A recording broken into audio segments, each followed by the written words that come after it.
ሊያልቅ ሊጨርስ የነበረው ጦርነት መቀሌ ጫፍ ደርሶ ማቆም ማለት ይቅር ባይነት እግዚአብሔርን ክጄ እግዚአብሔር የለም ብዬ አስተምሬያለሁ።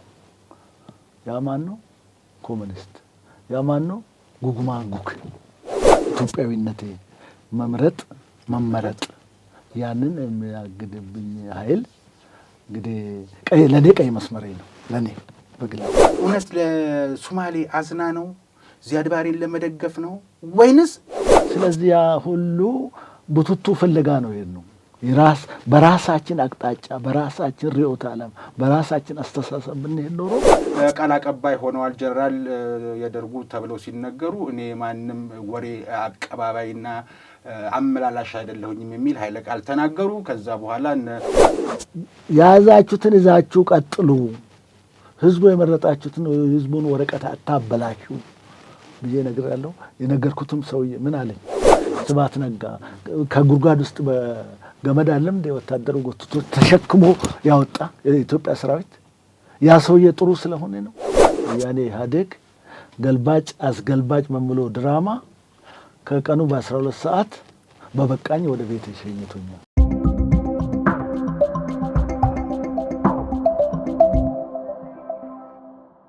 ጤና ይስጥልን ተመልካቾቻችን፣ ይህ በሐቅና ሳቅ ሚዲያ ተዘጋጅቶ ወደ እናንተ የሚደርሰው የፌርማታ እንግዳ የተሰኘው መርሃ ግብራችን ነው። ኢትዮጵያን ማገልገል መታደል ነው። ለዚያውም ምትክ የሌለውን ሕይወት አስይዞ ወጥቶ አደር ሆኖ የኢትዮጵያን ሉዓላዊ ግዛት መጠበቅ፣ ዜጎች ከሀገራቸው ግዛት ሰማይ ስር ሆነው ደህንነታቸው እንዲጠበቅ የማድረጉን ኃላፊነት የሚወስደው ወታደሩ መሆኑ፣ ደህንነቱን እንደጠበቀው ሁሉ ለወታደሩ ደግሞ ደጀን የሚሆነው ሲቪሉ ነዋሪ ነው። የዚህ መስተጋብር ከቶ የሚነጣጠል አይደለም። ኢትዮጵያን ለማጥቃት የሚነሱ የውጭ ኃይሎች ይህንን በሚገባ ጠንቅቀው ያውቁታል። ስለዚህ ደግሞ ኢትዮጵያን እንረብሻት፣ እናውካት፣ ጦር እናዝምትባት የሚሉትና ትከሻ የሚለካኩት በውስጥ ችግር አለ ብለው ባሰሙና ባዩ ጊዜ ነው። በኢትዮጵያ ምስራቃዊ ክፍል በ1956 የሶማሊያ ትንኮሳ የነበረውና በኦጋዴን ክፍለ ጦር ጆሮ ጥላውን ተብሎ ወደ መጣበት የተመለሰውን አይዘነጋም። የዚያን ጊዜ የኦጋዴን ክፍለ ጦር አዛዥ ብርጋዴር ጄኔራል አማን አንዶም ጦሩን ይዤ ሞቃዲሾ ገብቼ ግብአተ ሞቱን አሳየዋለሁ ብለው ሲገሰግሱ ንጉሡ ጃንሆይ ቀዳማዊ አጼ ኃይለ ሥላሴ ተው ተመለስ፣ እኛ የሰው አንፈልግም፣ የሰው ሀገር አንኖርም ብለው መልሰዋቸው ነበር። ስለዚህ አንስተን ዛሬ እንጨዋወታለን። ምክንያቱም ብርጋዴር ጄኔራል አማን አንዶም በደርግ የተቀጠፉት በዚህ በህዳር ወር ነበርና ችግር ላይ ናቸው ሲባል ታዲያንን የማይበረታ የለም። ግን ችግራችን ጎልቶ ለባዕዳን አፍ ማሟሻ ከሚሆን ችግርን መፍታት የማይቻለን ለምንድን ነው? እንደ አንድ ወታደር እንደ አንድ ሽማግሌ ማድረግ ሳንችል የቀረ ነው ይኖር ይሆን የሚለውን ጉዳይ ጠቆም አድርገን ከአዲሱ ትውልድ እንዴት ያለች ኢትዮጵያን እናውርሰው የሚለውን አንኳር ጥያቄ ለመመለስ ትናንትና ኢትዮጵያ እንዴት ነበረች? ወሰኗስ እስከምን ድረስ ነበረ? ግዛቷ እንዴት ነበር? ትናንትናስ ከትናንት በስቲያስ የሚለውን ይዘን ዛሬ እና ነገስ ምን ትመስላለች የሚለውን እንቃኛለን። ታዲያን በዚህና ተያያዥ በሆኑ ጉዳዮች ለመወያየት አንድ እንግዳ ጋብዣለሁ። እንግዳዬ በንጉሱ ዘመንም በወታደራዊ አስተዳደር ጊዜም የኢትዮጵያ ወታደር ሆነው አገራቸውን በቅንነትና በታማኝነት አገልግለዋል። በተለይ የሶማሊያው ዚያድ ባሬ አዋሽ ነው ድንበሬ ብሎ በድፍረት ኢትዮጵያን ለመውረር በተመኘ ጊዜና ከመመኘትም አልፎ በሞከረው ጊዜ ኢትዮጵያውያን ወራሪውን ለመመከት በሚሊሻነት ሲዘምቱ በወቅቱ ከነበሩ አሰልጣኞችም አንዱ ነበሩ። ያም ጊዜ ያለፈና ወታደሩን በትኖ ኢትዮጵያን ሰራዊት አልባ ባህር አልባ ለማድረግ ምድር ኃይልን፣ አየር ኃይልን፣ ባህር ኃይልን የበተነው ኢህአዴግ በ1983 ዓመተ ምህረት ወደ ስልጣን መጣ። ኢህአዴግ የሚያደርገው ድርጊት ለትውልድም ለአገርም መከራ አምጪ መሆኑን ቀድሞ የታያቸው እንግዳዬ በግል ተወዳድረው በፖለቲካው ተሳትፈው መሞገት አለፈ ሲልም ህጎች ሲወጡ ፖሊሲ ሲቀረጽ ራሳቸውን አበርክቷቸውን ለማድረግ የሚኖሩበትን አካባቢ በመወከል የህዝብ እንደራሴ እጩ ሆነው ቀረቡ። ለመራጮቻቸው እኔን መረጡኝ፣ የመረጣችሁኝ እንደሆነ በአዲስ አበባ ጎዳና የትራፊክ ፍሰትን የሚያቀላጥፍ አደጋን የሚቀንስ በሰላም ወጥቶ በቶሎ ደርሶ ጉዳይን ለመከወን ስራን ለማቀላጠፍ የሚረዳ የቀለበት መንገድ ፕላን አዘጋጅቻለሁ። በምርጫ ዘመኔም ይህ ተግባራዊ እንዲሆን ተግቼ እሰራለሁ አሉ። ከዛ በፊትም ምርጫውን ተወዳድረው ሞክረውት ያውቃሉ። በኋላ ላይ ፕሬዝደንት የነበሩትን ግርማ ወልደ ጊዮርጊስንም በዝረራ ያሸነፉበትንም አጋጣሚ እናነሳለን ዛሬ ከእንግዳዬ ጋር በሚኖረን ጨዋታ። ታዲያንን የተለያዩ አካባቢዎች የሚታየውን አራ ጎዳና ማሳለጫ የፍጥነት መንገድ ማቋረጫ የእንግዳዬ ፕላን ነበር። ጀግናን አግኝቶ ስለ ጀግንነት ውሎና አዳር አለማንሳት አይቻልምና ስለ ደፋሩ ዚያድ ባሬ የወረራ ምኞትና የመቀልበሱ ሚስጥር ተጫውተን ስለ ደርግ መሸነፍና ኢትዮጵያ ኢህአዴግ እጅ ላይ መውደቋ ያመጣው ትርፍና ኪሳራ እንዳለ ሂሳብ ሰርተን እንግዲህ ያዘጋጅተውት ስለነበረው የአዲስ አበባ መንገድ ፕላንና ከዛሬው እውነታ ጋር አስተያይተን ዘንድሮም ለምርጫ እጩ ለመሆን እየተዘጋጁ ነውና እሱንም ጠቅሰን እንጨዋወታለን። እንግዲህ ሻለቃ ኤባ ሆርሳ ይባላሉ። እንኳን ደህና መጡ። እንኳን ደህና ቆያችሁ። እንግዲህ ከብዙ በጥቂቱ ለማነሳሳት ሞክሬያለሁ። የተቻለኝን ያክል በአቅሜ የወዳጅነቴን ያክል ታሪኩን ለመጥቀስ ሞክሬያለሁ። ምናልባት ያላነሳሁት እዚህ ከሰራሁት ለአድማጭ ተመልካች ካቀረብኩኝ በኋላ አሁን በአንድ ግዙፍ እና ስመጥር በሆነ መድኃኒት አስመጪ ከፍያለው ጋሪ አቶ ከፍያለው ጋሪ ጋር ውጭ ሀገርን በተደጋጋሚ ይመላለሳሉ። እሱን ያልጠቀስኩት። በጣም በተረፈ ይሄንን ባህል ላይ የሚነሳበት አጋጣሚ ካገኘን አንስተን እናነሳለን። ግን ባጠፋሁት ባጎደልኩት ይቅርታው ይድረሰኝና ወደ ጨዋታችን እንግባ። ደስታ እርስዎ 80 ዓመት የዕድሜ ባለጸጋ ነዎት። ኢትዮጵያ ማለት የግዛት ወሰኗን ወታደር ሳገኝ ደስ ይለኛል፣ በጀግንነትና በወኔ ስለምንጫወት ማለት ነው። እና የግዛት ወሰኗን ጨምሮ የሚያውቁት ምንድን ነበር? እስኪ ኢትዮጵያ መገኛዋ የት ነበር? ከዚህ እንጀምር። ይሄ እድል ስለተሰጠኝ በጣም አመሰግናለሁ። ይህን እድል ከኔ የበለጠ ብዙ ታሪክ የሚያውቁ ሰዎች ነበሯት ኢትዮጵያ። በታሪክ አጋጣሚ ላይቀርቡም ይችላሉ፣ የሞቱም ሊኖሩ ይችላሉ። ይህን እድል አግኝቼ የጓደኞቼን የሀገሬን ዳር ድንበሯን፣ ክብሯን፣ ከፍታዋን ለማናገር እድል ስለተሰጠኝ በጣም አመሰግናለሁ። በዚህ ሂደት ውስጥ እኔ አሁን እንደ ቅድም ጠቅሳል የ80 ዓመት ዕድሜ ባለጸጋ ነኝ። በዚህ ሂደት ውስጥ የማቀርባቸው ሀሳቦች የሚያቀራርቡ፣ የሚያስተሳስሩ፣ ኢትዮጵያን ወደፊት ትንሽ እርምጃ ሊያራምዱ የሚችሉትን ሀሳብ ለማቅረብ ነው። በዛ ሂደት ውስጥ ሰው ነኝና አንዳንድ የቃላት ስህተት ቢኖርን እንድትታረምና እንድታረሙ የኢትዮጵያ ሕዝብ ደግሞ ከሰው ከስህተት ነው የምማረው። ብሳሳት ከእርጅና እንግዲህ ወደ እርጅና እየመጣው ነው እና በይቅርታ እንደሚያልፈኝ ነው። ይቅርታውን እንደሚያደርግሎት የኢትዮጵያ ሕዝብ እርግጠኛ ነኝ። ግን አይሳሳቱም። ለምን?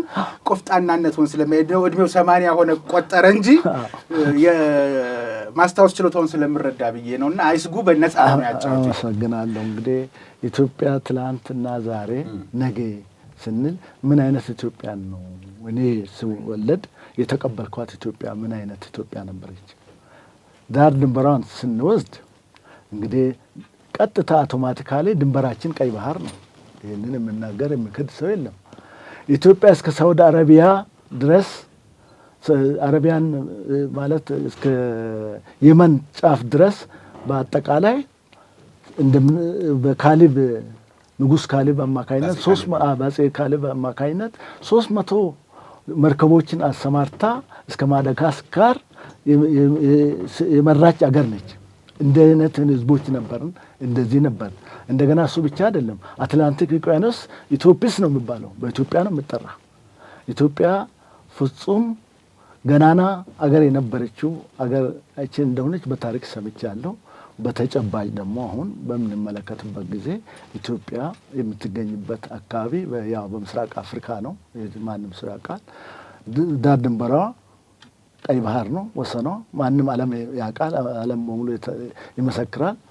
ይሄን አድርጋ ኢትዮጵያ በተፈጥሮ የታደለች አገር ነች። 5 አይነት የአየር ጸባይ ያላት ደጋ፣ ወይና ደጋ፣ ቆላ ብሎ ከዳዋሉል እስከ ራስ ዳሽን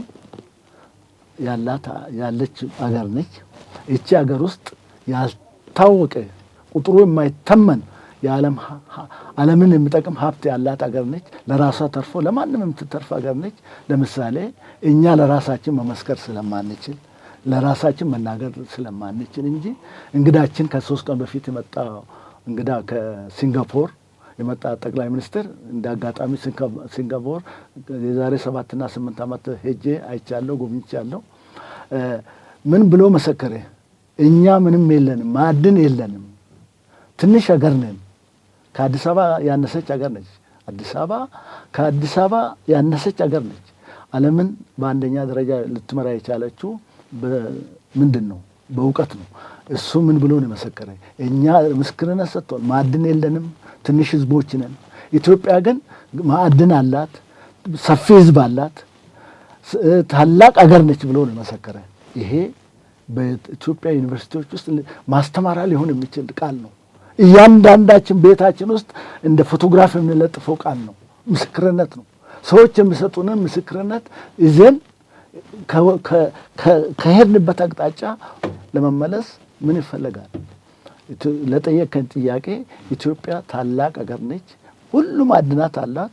አሁን በተጨባጭ እንዳየነው ሲወራለን ላም አለ በሰማይ የሚባለው ወተት የማይታየው የነበረውን ኢትዮጵያ ነዳጅ ነው ጋዝ አውጥታ ወደ ጸጋ ወደ ትልቅ አገር እየሄደች ነው።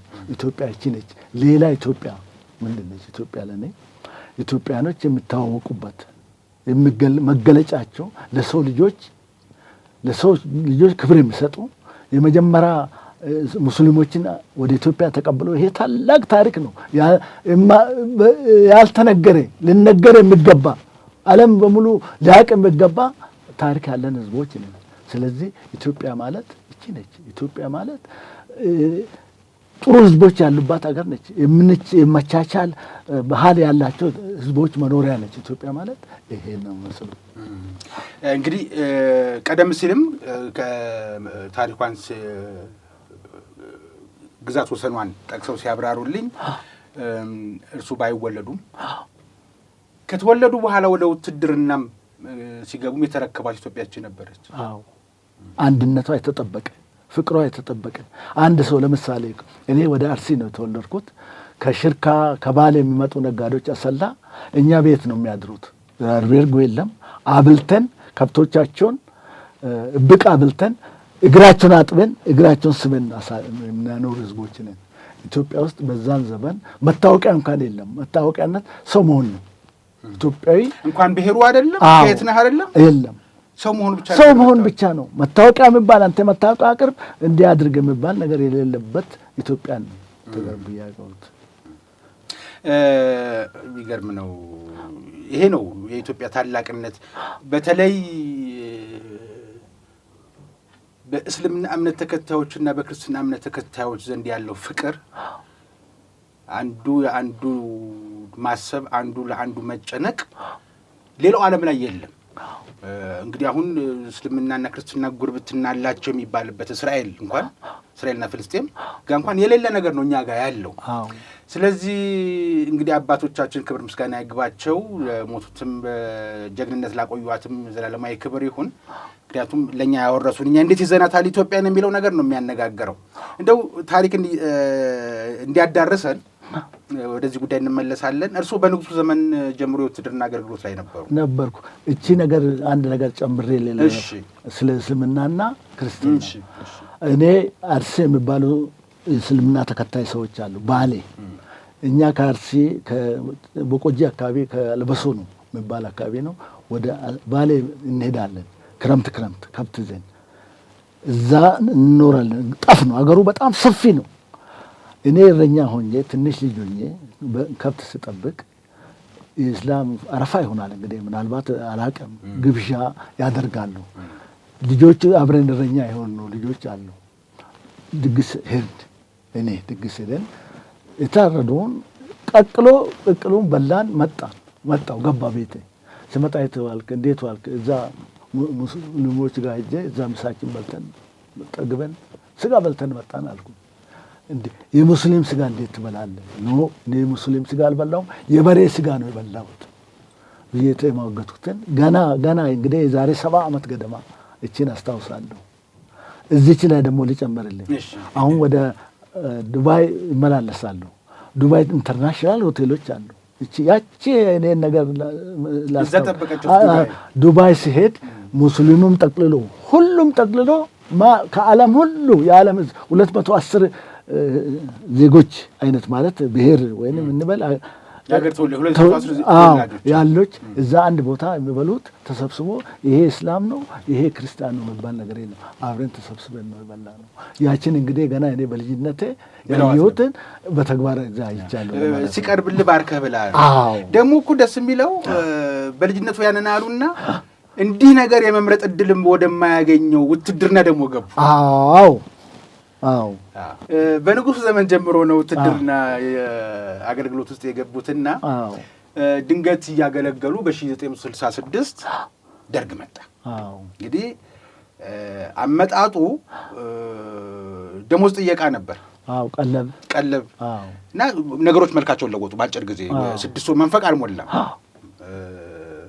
እንደው ያን ጊዜ ደግሞ ወታደር እንኳን ያው ለዓላማው ተመልከት ዓላማህን ተከተል አለቃህን ነውና ወታደሩ ጋር ችግር የለም። ግን ሲቪሉ የጠቅላላ አሽከር በሚልበት ዘመን ላይ ድንገት ደርግ መጥቶ ያንን ነገር ሲለውጠው እንደ አንድ ወታደር በዙሪያው ያሉ ጓደኞቹ ሆነው ምን ተሰማችሁ? ይሄ በጣም ከባድ ጥያቄ ነው። እኛ ወታደሮች ሙሉ ወታደር የኢትዮጵያ ወታደር በዛን ጊዜ የነበር ነው ኃይለ ሥላሴ ሞት ነው የምንለው። አባታችንም ክደናል። ይሄን ስናደርግ ደርግ መጥቶ ስልጣን እንግዲህ ቅድም ጠቅሰሃል። ያው ቀለብና ደሞዝ ጭማሪ ነው። ከ4ኛ ክፍለ ጦር ከነገይሌ ነው እንቅስቃሴ የተጀመረ። ይሄን በሚሆንበት ጊዜ ያው ደርግ መጥቶ ስልጣን ያዘ። ስልጣን እንዲይዝ ወይን አገር እንዲመራ አይደለም የመጣ። ተማሪዎች ያው መጡ። ደግሞ እነሱ ጥያቄ መጣ። ንጉሱ መስከረም 2 ቀን ከስልጣን ወረዱ። 1967 ነው አይደል? አዎ ከስልጣን ወረዱ። በዛን ጊዜ እንግዲህ እሱ ወደ ቤተ መንግስት የገባበት ቀን ነው። 66 ነበረ አቤቱ። በዛ ሂደት ውስጥ እንግዲህ ብዙ ነገሮች አሉ። ደርግ እንግዲህ ወደ ስልጣን ሲመጣ ደርግን ያሳሳቱ ሰዎች ነበሩ። ተማርን የሚሉ ሰዎች ወደ የተወሰዱ አቅጣጫውን አስቀየሩ። ወደ ሶሻሊዝም የሚለው አቅጣጫ ተገባ። ንጉሱ በእውነቱ ያቅማቸውን ሰርተዋል። ለማስተማር ሞክሯል። ዩኒቨርሲቲ ልዑለ ምንድን ነው የሚባለው ዩኒቨርሲቲ የአዲስ አበባ ዩኒቨርሲቲ አሁን 6 ኪሎ ያለው መናገሻ ልዑለ ቤተ መንግስታቸው ነው። ቤተ መንግስታቸው ያንን ሁሉ ለዩኒቨርሲቲ የሰጡ ሰው ናቸው። እሳቸው ወደ ዮቤልዩ ቤተ መንግስት ወረዱታች። ይሄኛውን ሰጡ። ዜጋዎች እንዲማሩ ያደረጉ። ወደ ውጭ ሀገር ሁሉም ሀገር ወደ እስራኤል ወታደሩ የሚሰለጥነው ኢትዮጵያ ወታደር እስራኤል ነበር። ሌላ መገናኛ መድፈኛ ምናምን ደግሞ አሜሪካን ነው የሚሰለጥኑት። ያ ነገር ንጉሱ ምንም እንከን አይወጣቸው። ለምን ቢባል ያቅማቸውን ያህል ሰርተዋል። እዚች ላይ ልነገር የሚገባ ነገር ልትገለጽ የሚገባ ነገር አለ። ልታለፍ የማይገባ የንጉሱ ሚና የአፍሪካ ህብረት አንድነት እዚህ አምጥተዋል። አፍሪካ ህብረትን እንዲመሰረት በሁለት ከተከፈሉ ካሳ ብላንካ ምናምን ብሎ ከተከፈሉት አምጥቶ እዚህ ጋር ከተማ ይፍሩ አማካይነት ትልቅ ሚና ተጫውተዋል። ያቅማቸውን ሰርተዋል። ሆኖም እንግዲህ ኢትዮጵያን ለመጣል የሚፈልጉ አረቦች መነሻው እንግዲህ እንደምታውቀው አባይ ግድብ ነው። አሜሪካኖችን አስጠኑ ንጉሱ። የአባይ ጣጣ ነው፣ የአባይ ግድብ ጣጣ ነው ንጉሱን ሊያስወርድ የቻለ። መነሻ ማን ነው? ግብጽ ነች። ሌሎቹም ተባብሮ ንጉሱን አጥለሹት። እኛም እንግዲህ ክፉና ደጉን መለየት አቅቶ አብረን በነዱን በከፈቱልን ቦይ ፈሰስ ፈሰስ እየተሻለ ይመጣል ብላችሁ? አዎ ፈሰስ። ያው ደርግ መጣ። ደርግ እንግዲህ ያሳስበ ነው። ደርግ መንግስት ሆናል ብሎ የመጣ አይደለም። ገባ መንግስት ሆነ። ስለዚህ እንግዲህ እኛ ወታደሮች በዛን ጊዜ ያው የተሻለ ነገር ይመጣል ብለን ብዙም በንጉሱ መውረድ ቅሬታ የለንም። ለምን ቢባል ንጉሱ እድሜያቸው 80 ዓመት ደርሰዋል፣ እንደኔ በኔ ዓመት ማለት ነው። ስልጣን ማስረከብ ነበረባቸው። ይህን ጣጣ ሁሉ ያመጡት ልጃቸው ማውረስ ነበረባቸው ይባል ነበር። ማውረስ መስጠት ነበረባቸው። የስልጣን መውደድ አባዜ አሁንም ኢትዮጵያም ሆነ በአፍሪካ ውስጥ አለ እና እንዲህ አይነቱ ችግር አደጋ ያመጣል እና ከእንዲህ አይነት ብጠነቀቁ ኖሮ ይሄ ችግር አይመጣም ነበር። ስለዚህ እኛ ወታደሮች ያው መንግስት እንሆናለን ብለን አይደለም፣ ይስተካከላል ብሎ ነው የተደረገ። መንግስቱ መውደቁን በክፉም አልታየም። እንደው ያልታሰበ ነው። ለምን ከዛ በፊትም ንጉሳዊ ነበረ ስርወ መንግስቱና ከአጼ ቴዎድሮስም አጼ ምኒልክም አጼ ዮሐንስም እና አጼ ምኒልክ ሄደው አባዳኛው እንደገና ደግሞ ጥቅል አሽከር እየተባለበት ኖረ።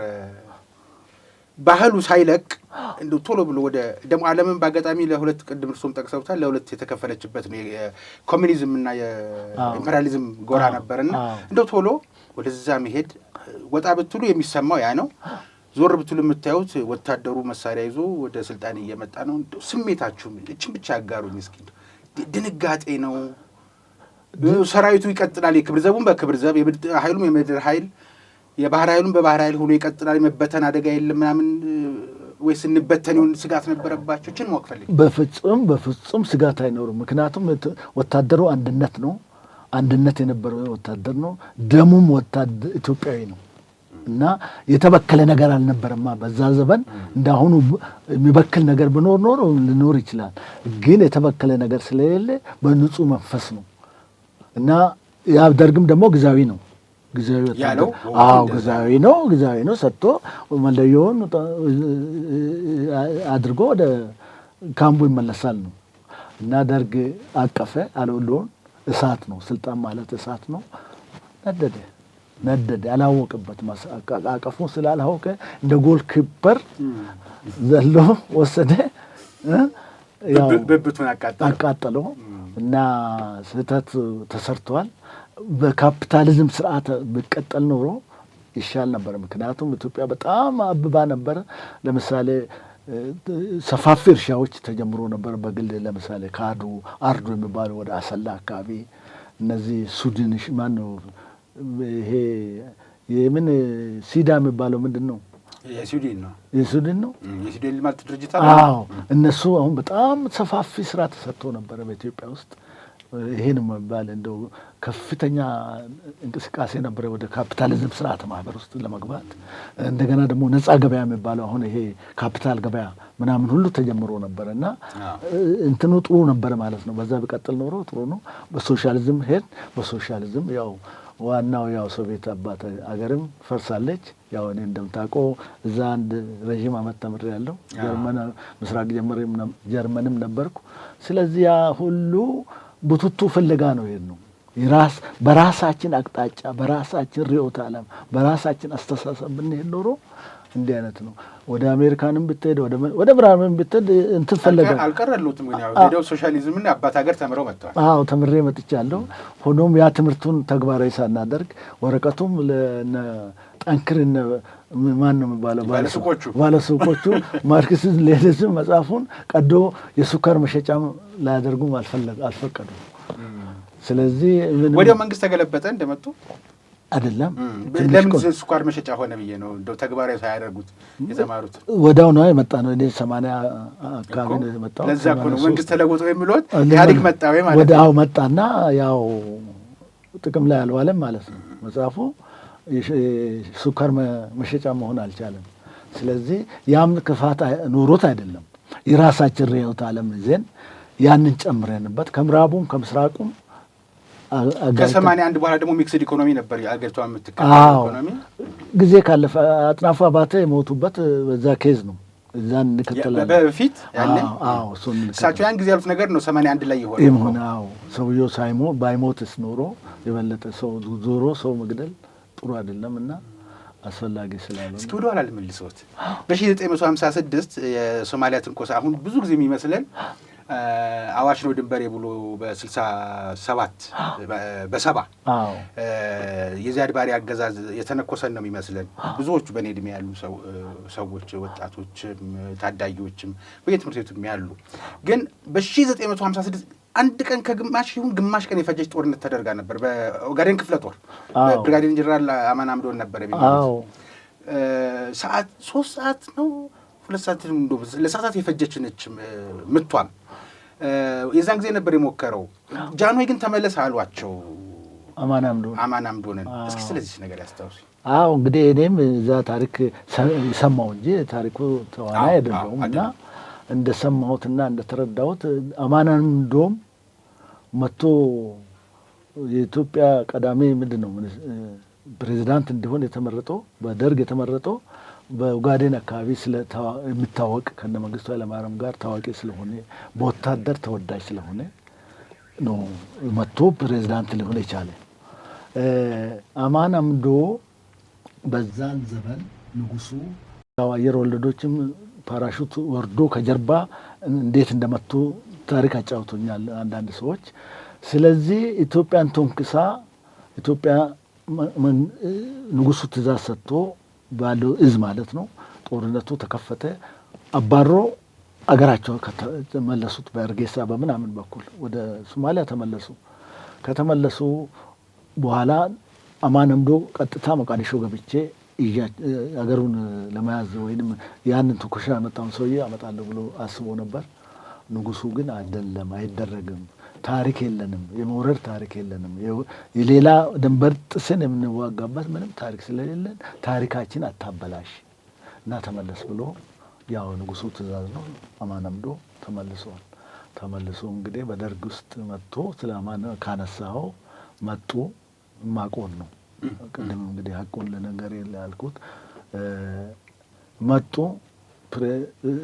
ማለት የሀገሪቷ መሪ ሆኖ ርዕሰ ብሔር ሆኖ ሲያገለግሉ ደርግ ስብሰባ ይጥራቸዋል ይመስለኛል እንደነገሩኝ።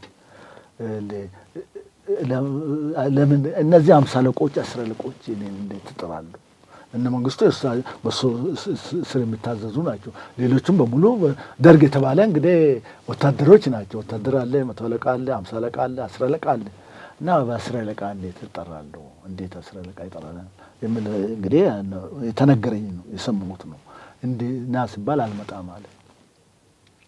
የምኖረው ጦር ኃይሎች ሆስፒታል አጠገብ ነው። አሁን አደባባይ የተሰራለች። እዛ ጋ ነው። አማን አምዶ እንግዲህ እዛች ላይ ንቀት ነበረ። እውቀት እንግዲህ ወታደር ነው፣ መሪ አይደለም። አሁን ስህተቱ የት ጋ ነው? ወታደር መሪ አይደለም አልነበረም። ሙያው ፕሬዚዳንትም ይሆናል ብሎ አስቦም አቅም እርግጠኛ ነኝ። እና በዚህ ስህተቱ እንደተገደለ ነው የምሰማ። እንደ አጋጣሚ ቤት ሄጄ ነበረ። እዛው አዲስ አበባ ነበርኩኝ። ሄጄ ጎብኝ አይቻለሁ። በወቅቱ ምን ነበረች? አንድ ኩንታል እንትን አለች ቡና ብቻውን የምኖር ይመስለኛል። ሰውም ያለው አይመስለኝም። እንደው የሚገርም ነው። ኡና ቤት ነው ግን ያየሁት። እንደገና ደግሞ ቋንጣ ተሰቅላ አይቻለሁ። እና የመጨረሻ አማን እዛ ድረስ ነው የማውቀው ማለት ነው። የተወደዳችሁ ተመልካቾቻችን ከእንግዲህ ሻለቃ ባሆርሳ ጋር የምናደርገው ጨዋታችን እንደቀጠለ ነው። የያዝነው ህዳር ወር ነው። በህዳር ወር ደግሞ 1967 ዓ.ም ደርግ የአጼ ኃይለ ሥላሴ ሹማምንትና መሳፍንት መኳንንቶች ናቸው ብሎ የእሱንም አብዮቱ አምኗቸው የወታደሩንና ህዝባዊ አደራውን ተቀብለው መልስ ይመልሳሉ ብለን ስንጠብቃቸው የነበሩ ግን ያላደረጉ የሸፈጡ ላይ አብዮታዊ እርምጃ ተወስዷል ብሎ ያው አብዮታዊ እንኳን አልነበረም የዛን ጊዜ ግን የግድያ እርምጃ ተወስዶባቸዋል ብሎ በሬዲዮ ዜና የተናገረባቸውና በአዲስ አበባ ከርቸሌ ተብሎ የሚታወቀው ቦታ ተቀብረው በላያቸው ላይ ኖራ ነስንሶባቸው የቀብር ስነ ስርዓታቸውም እንዳይፈጸም ቤተሰብ ቀብር ብሎ እንዳይጠይቅ አስከሬን አይሰጥም የቀብር ስነ ስርዓታቸውም ተፈጽሟል ብሎ በአዋጅ ደረጃ ከነገረባቸው 60 ሰዎች መካከል አንደኛው ብርጋዴር ጀነራል አማን አምዶም ናቸው። 59ኙ ናቸው ገዳይ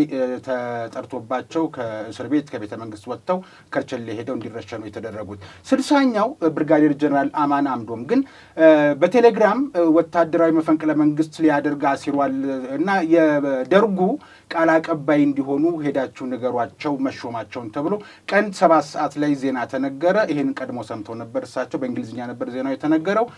ቃል አቀባይ ሆነዋል ጀነራል የደርጉ ተብለው ሲነገሩ እኔ ማንም ወሬ አቀባባይና አመላላሽ አይደለሁኝም የሚል ኃይለ ቃል ተናገሩ። ከዛ በኋላ የዛን ጊዜ ሻለቃ ነበሩ መንግስቱ ኃይለማርያም ሄደው እንዲያነጋግሯቸው ተሞከረ፣ አልተቻለም። እዚህ ጦር ኃይሎች አዲስ አበባ ጦር ኃይሎች ተብሎ የሚታወቀው አካባቢ አሁን የባቡር ማዞሪያ የሆነው እዛ ጫፍ ላይ ነበር ቤታቸው። ቤታቸው በታንክ ተከቦ በመድፍ ተከቦ ነበረ። በኋላ የኃይል እርምጃ ይወሰድ ተብሎ ሲወሰድ በታንክ እና በመድፍ ቤታቸው ተመታ። ያዝ ነው ብለው ሲገቡ እሳቸው በሽጉጥ ራሳቸውን አጥፍተው እንደሞቱ ታሪካቸው ይሄንን ያስረዳል። የእሳቸው አስከሬን መጥቶ ነው ከህዳር 14 ቀን ከተገደሉት ሰማዕታት ጋር ከጠቅላይ ሚኒስትር አክሊሉ ሀብተወልድ ጋር እና ሌሎች ወታደራዊ ሹማምንት መሳፍንት መኳንንት ጋር ተደምሮ 60ዎቹ የህዳር ሰማዕታት የሚባሉት ማለት ነው። ስለ ኦጋዴን ክፍለ ጦር አነስተን ብርጋዴር ጀነራል አማን አምዶንን ካነሳን ይህን ታሪካቸውን እንዘክር ብዬ ነው ሻለቃ።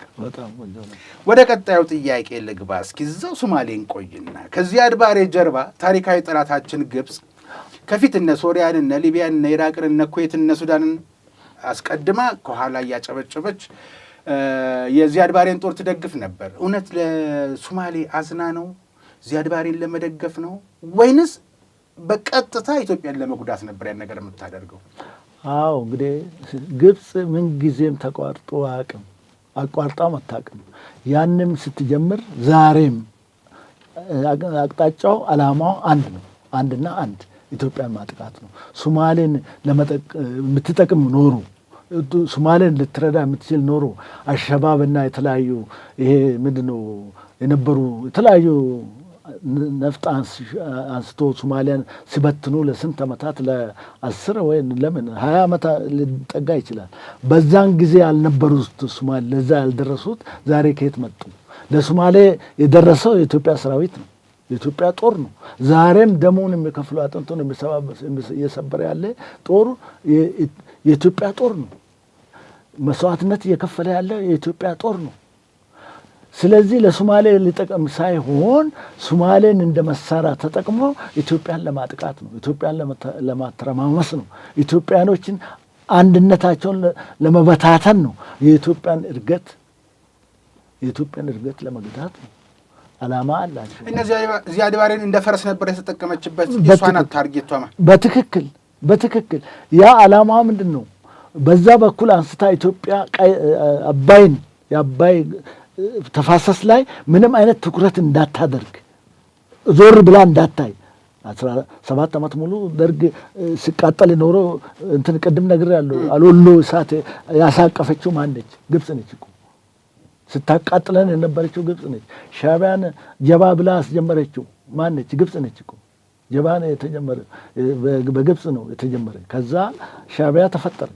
ሻዕቢያ ደግሞ ያው እንደምታውቀው ኢትዮጵያ ውስጥ ያሉትን ተቃዋሚዎችን ወያኔን ጭምር ፈጠረ። ብዙ ወያኔ ቢሉ ያን ጊዜ ወያኔም አብሮ ይወጋን ነበር አይደል? ሶማሌ ባዴ ጋር ሆነ። በትክክል እነሱም ተናግረዋል። ይወጉን ነበር። ፓስፖርት አላቸው፣ የሶማሌ የሚል ፓስፖርት አላቸው። እና ምኑን ተናግሬ እኔ ቅድምም ነግሬያለሁ፣ ወደ ማቀራረቡ ነው የሚሄደው። እንግዲህ ሁሉም ምንድነው ሁሉን በሆድ አድርጎ አገር ቢሻገር ይሻላል። ለምጣዱ ሲባል አይጧ ትለፍ። እንደገና ደግሞ ብዙ ነገር ወደፊት አብረን ልጆቻችን የልጅ ልጆቻችን የሚሄዱት ረዥሙ ጉዞ ስላለ ገና ጉዞዎችን ዛሬ አለ ረዥሙ ጉዞ ስላለ ለረዥሙ ጉዞ ተብሎ ይታለፋል። ሻለቃ አንድም ወታደር ኖት፣ አንድም ሽማግሌ ኖት። አንዳንድ ጊዜ ደግሞ የማይመቸኝ ወይ እንግዲህ በእድሜ አለመታደል ሊሆን ይችላል፣ አላውቅም። እስከ መቼ አንዳንድ ጊዜ እኮ ምጣዱ መንክትክት ይበል፣ አይጧም ትመታ፣ ምጣዱ የሚሰበር ወይ በግዢ እንደውም አሁን ሞልቷል በየቦታው እንጀራ የግዢ እንጀራ ድሮ እንኳን የኢትዮጵያ ግዢ እንጀራ አታውቅም ነበር ፍርኖ ቤት ተብሎ ዳቦ ነበር ያለው ጾምም ይታደር ግን ሻለቃ ጾምም ይታደር አንዳንድ ጊዜ የማንታገሳቸው ለታሪክም አሁን ቅድም ላሉት ለወደፊቱም ረጅም ጉዞም እኮ የማይመች የሚጎረብት ኮረኮንች የሆነ ነገር እኮ አለ ወያኔ ከዛን ጊዜ ጀምሮ ኢትዮጵያን የማፍረስ ከኢትዮጵያ የውጭ ጠላቶች ጋር መተባበር ስላልተሳካለት ኢትዮጵያ እንደተመኘው ፈርሳ ስላላያት አሁንም ከነ ግብጽ ጋር እየሰራ ነው አሁንም ከሻቢያ ጋር እየሰራ ነው በተዘዋዋሪም በሬኮማንደም በቱርጅማንም መገናኘቱ አልቀረም ይሄንማ ፍርጥ አድርጎ መናገር የልጅ ልጆቻችንም አይ ብለው አባባተው ማማይ በቃ ያንቺ ታሪክ ተበላሸ ነው ያንቺ ታሪክ ተበላሸ ነው ይበሉና ከኢትዮጵያውያን ጎን ይቆሙ እና አንዳንድ ጊዜ እውነትን መናገር ጥሩ አይደለም ወይ እንደ ወታደርም ቆፍጠን እንደ ሽማግሌም አይ ነገር እዚህ ጋር ይቆረጥ ማለት አያስፈልግም ወይ ማለት ፈልጌ ነው ሁለቱም ያልከው አስፈላጊ ናቸው ሁሉም አስፈላጊ ነው ምናልባት እኮ ይመለሳሉ የሚባል ነው ምሳሌ ወያኔ ስንት ዓመት በጣም ጥሩ ነው ይመለሳሉ አሁን እኮ እንትኑ እየታየ እኮ ነው እንደው አንድ ነገር እንደው ምልክት እየታየ ነው ጌታቸው ረዳ እስከ ሲኦል ወርደን ኢትዮጵያን በታትናለን ያለ ሰውዬ ተመልሶ መጥቷል እኮ ከኢትዮጵያኖች ጎን ተሰልፏል ማነው ጻድቃን ነው ጀነራል ጻድቃን ጦርነቱ አልቋል ከማን ጋር ትዋጋላችሁ አሸንፈናል ብሎ ነበር እኮ ስለዚህ እሱም ተመልሶ መጥቷል ሌሎችም ይመጣሉ ሰዎች አንድ ሰው እንዳይሞት ትግራይ ውስጥ ይፈልጋል በእውነቱ ይፈልጋል ሰው መሞት የለበትም መድኃኒት ነው ሰው ስለዚህ መንግስት ወደ ሰፊ ነው አብይ አህመድ ሊደነቅ ይገባል አዳምጠኝ አታቋርጥ ሊጨርስ የነበረው ጦርነት መቀሌ ጫፍ ደርሶ ማቆም ማለት ይቅር ባይነት ነው እኔ ያልኩት አሁን ያልኩት መንግስት ወደ ሰፊነት አስፈላጊ ነው ሰዎችን መጡ ሌሎችም ገና በየቀኑ ይገባል ተቋጨማ ያሻለቃ ይቋጫል እንዴት ነው የሚቋጨው ብንል ሊቋጭ ይችላል ብዙ ነገሮች አሉ መቋጫ ብዙ ነገሮች አሉ ከሻቢያ ጋር ያለው መስመር ብቻ መቁረጥ ነው ሻቢያ ለራሱ አይበጅም አገሩን ባዶ አስቀርቷል ወጣት የለውም ሽማግሌና አሮጊት የምኖርበት ሀገር ነው የዛሬ 34 ዓመት ኤርትራ ውስጥ ነበርኩኝ በጣም የሰለጠነ ህዝብ ኢትዮጵያን የሚወድ ስሞትም ሰርግም ሲኖር የኢትዮጵያ ባንዲራ ይዞ በቤቱ የሚኖር ህዝብ ነው ኢትዮጵያን የሚወድ ህዝብ ነው እኔ ተናግሬያለሁ የዛሬ 34 ዓመት 83 እነሱ እንደገቡ ኤርትራኖች ተለይቶ አይለዩም እኔ በሞት በትውልድ ይመጣሉ ምንድነው የሚያመጣቸው ጥይት አይደለም የሚያመጣቸው ኢትዮጵያ ያላት ሀብት ያመጣቸዋል ኢትዮጵያ ቅድም ጀምሬልሃለሁ ሀብት አለ ይሄን ሀብት ሌላ ሰው ከሚጠቀመው ኤርትራኖች ይጠቀማሉ ከኛ ጋር ተዋህደው ይሰራሉ ወይም በፌዴሬሽን በኮንፌዴሬሽን ወይም በመዋሃድ እኔ ውጋው አይታየኝም ይመጣሉ ማስረዳት ነው ማሳወቅ ነው ህዝቡ አብዛኛው ኤርትራ ህዝብ ኢትዮጵያ ውስጥ አይደለም እንደምኖር አዲስ አበባ አይደለም እንደምኖር ስለዚህ እኔ አሁንም ቢሆን የአብይ አህመድ ጠቅላይ ሚኒስትሩ አቅጣጫ ጥሩ ነው የብልጽግና አቅጣጫ ጥሩ ነው እሽሩሩ ማለት ያስፈልጋል መጥፎ ቢሆን ኖሮ ማን ያሽማግሌው ስብሐት ነጋ ከጉርጓድ ውስጥ በገመድ አለም እንደ ወታደሩ ጎትቶ ተሸክሞ ያወጣ የኢትዮጵያ ሰራዊት ያ ሰውዬ ጥሩ ስለሆነ ነው ግን ይቅርታ ሁሉ ጊዜ ጥሩ ስለሆነ ነው ይቅርታ ያ ኢሳያስ ማነው የስብሐት ልጅ ምን ብሎ ሰምቻለሁ አባታችንን ተንከባክቦ ከጉርጓድ አውጥቶ አዳነልን ብሎ ልጁ ተናግሯል የስብሐት ነጋ ልጅ ጠቅላይ ሚኒስትር አብይ አህመድን አመስግነዋል የኢትዮጵያን ሰራዊት አመስግነዋል ጦሩን አመስግነዋል የኢትዮጵያ ሰራዊት በእውነቱ አሁንም ቢሆን በሰላማዊ መንገድ ይመጣልና አንተ ምጣዱን አትስበር አይጧም ትፈትሽ እኔ ታናሽ ሆነኝ ልጅ ሆነኝ ሚሉኝን እሰማለሁ ግን አንዳንዴ ስብሐት ነጋን ያዘው ወታደር የተቀረጸበት ዲሲፕሊን የውትድርና የገባው እስከ ውስጡ ድረስ ጠልቆ የገባው የውትድርና ሳይንሱ ማንም በጠላትነት ተፈርጆ ወዲያ ማዶ ያለ ሰው መሸነፉን ባየህ ጊዜ መሳሪያ መዘግዘቁን ባየህ ጊዜ አንተን እንደማይጎዳህ ቀድመህ በነቃህ ጊዜ በምርኮኛ ሕግና ደንብ ያዘው ስለሚል ከጉድጓድም ቢያወጣ ምርኮኛ ነው ስብሐት ነጋ። ያ የወታደሩን ዲሲፕሊንና የወታደሩን ጨዋነት ኢትዮጵያ ደግሞ ኢትዮጵያዊነቷ ይሄ ነው የምታወቅበት። ኢትዮጵያዊ ውትድርና፣ ኢትዮጵያዊ ሰው፣ ኢትዮጵያዊ ዜጋ ደግሞ ኢትዮጵያ የሆነ ሰው ይቅር ባይ ነው። ይሄንን ነው እኔ ጠቅላይ ሚኒስትር ዶክተር አብይ እዚህ ወዳጅነት የፓርኩም ስም የሚገርም ነው። ወዳጅነት ነው የሚለው ወዳጅነት አደባባይ አቶ ጌታቸው ረዳ ሲጨብጦ እኔ አዲስ አበባ አልነበርኩም፣ ለስራ ከአዲስ አበባ ውጭ ነበርኩና ራሴን አሞኛል። ስለ ኢትዮጵያ ያሉት ነገር ጌታቸው ረዳ የሚያም ነበርና አሁን ሲመለሱ ሰው ለካ በተጣላ ጊዜ ክፉ አትነጋገር ደግ ቀን ይመጣል የሚባለው በትክክል የዛን ቀን ነው የተረዳሁት። ጠቅላይ ሚኒስትሩ ደግሞ ከኔ ከእርሶ ከሷ እና ከነሱ የበለጠ በጣም የተጎዱት ደግሞ እሳቸው ናቸው። ምንም ቢሆን ምትክ የሌላት በአገርም በእህትም በምንም በሚስትም የምትመሰል አገር ይዘን እናት ደግሞ የዚህ ሁሉ ምንጭ ነች እና በእናታቸው ያን ያክል ሁሉ ሲባል አሁን ወደ ኋላ እየተመለስን አይደለም። የእሳቸውን ወደ ሰፊነት ለማምጣት እኔም እንደዛ ነው። ሆዳቸው ሰፊ ነው ማለት የሚቻለው ያን ያክል ተብለው በዛ ላይ ወታደር ናቸው። በውትድርናቸው ደግሞ በማይደራደሩባት አገራቸው ያንን ተብለው መጨረሻ ላይ እጃቸውን ለሰላምታ ሲዘረጉ ይህን ባህል መልመድና መቀበል እንደ ኢትዮጵያዊ ሊቸግረን ይችላል፣ የመጣንበት ቂመኝነት ስላለ።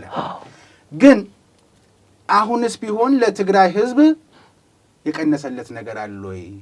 የኢትዮጵያን አፈርሳለሁ ባይ ወገን ላይ የሚተኮስ ጥይት የለምና ነው እንጂ ራሱ በስሙ የሚነግድበት ሕዝብ ላይ እየተኮሰ እያንገላቱ አይደለም ወይ? ይሄ ሰንሰለት መቆረጥ የለበትም ወይ? እስከ መቼ ነው እሽሩሩ በአንቀልባው መታዘል አለበት ያሉት? አንቀልባ እኮ አንዳንዴም ሊበጠስ ይችላል። እና ይሄ ስለሆነብኝ ስለሚምታታብኝ ቁርጥ ያለ ነገር አያስፈልግም። አንዳንድ ጊዜ የምለው ጌታቸው ረዳ መጥተዋል፣ ታዘነላቸው በወታደሩ እንክብካቤ ወጥቶ ከዛ ከጉድጓድ ሁለት አይነት ካልሲና ሁለት አይነት ጫማ አድርገው የወጡ ሰውዬ ሌሎችም አብረው አሉት እና ብዙ ናቸው። ግን እንደው እኛ አዛውንት ናቸው በሚለው ህዋትን የፈጠሩ ሰው ናቸው በሚለው ልክ እግራቸው አሜሪካን ሀገር ገብቶ የእድሜ መቀጠያውንና መልክ የሚያሳምረው መድኃኒት ከወሰዱ በኋላ ጸሎት መግባት ሲገባቸው መጸለይ፣ ህዝቡን ማቀራረብ ሲገባ ኤርትራውንም ሆነ ኢትዮጵያንም ሆነ ትግራይንም ሆነ በአጠቃላይ ማቀራርቦ የበደሉትን ህዝብ መካስ ሲገባቸው አሜሪካ ገብተው የአሜሪካን ውሃ ሲጠጡ ግን ያመጡትን ደግሞ የሚል ደግሞ እየሰማን እና አንዳንድ ጊዜ መቁረጥ አያስፈልግም ወይ የምለው ለዛ ነው እንጂ ከማንም በላይ በግል እንደ ግለሰብ እንውሰድ እንደ ኢዮብ ይወሰድ ከተባለ አብይ አህመድ ተጎድተዋል። አብይ አህመድ በመሰደብ እንደው ኢትዮጵያም ተጎድታለች። ኢትዮጵያም ተጎድታለች። ሌላ ነው ብሎ ግለሰብ ነው አብይ አህመድ እንደ ግለሰብ ነው አውሰድ። ኢትዮጵያ ተጎድታለች። ኢትዮጵያ ተጎድታለች። በጣም ተጎድታለች። ቆስላለች። ደሟን አፍሷታል። አጥንቷን ከስክሷታል። ጥቅምት 24 የተደረገው በዓለም ውስጥ ተደርጎ የማይታወቁ እህል ሲያጭድለት ሰብል ሲያጭድለት ውሎ አንበጣ ሲያባርለት ውሎ ሆስፒታል የሚሰራለት ወታደር ራሳቸው የቀጠሩት 21 ዓመት ያገለገለው እዛ መልምሎ አሰልጥኖ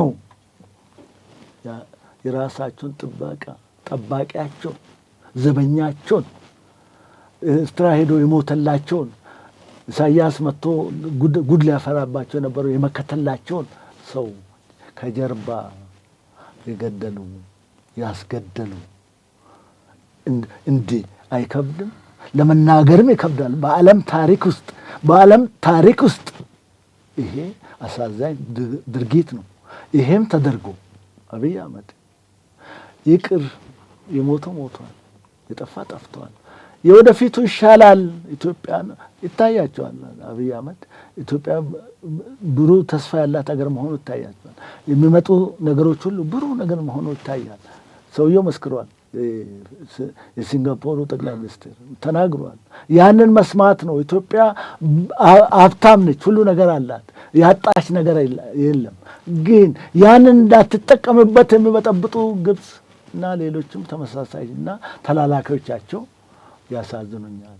ለእነሱም እግዚአብሔር ይቅር በላቸው። ለሁሉም አሁንም ለእግዚአብሔር ነው የምንሰጠው። እንደ አንድ ሽማግሌ እኔ እንዲሆኑ ይታሰሩ ይሞቱ እንሰቀሉ አለ እንደ ስራቸው እግዚአብሔር ይስጣቸው የስራቸውን ዋጋ ይስጣቸው ነው ማለት ለጌታ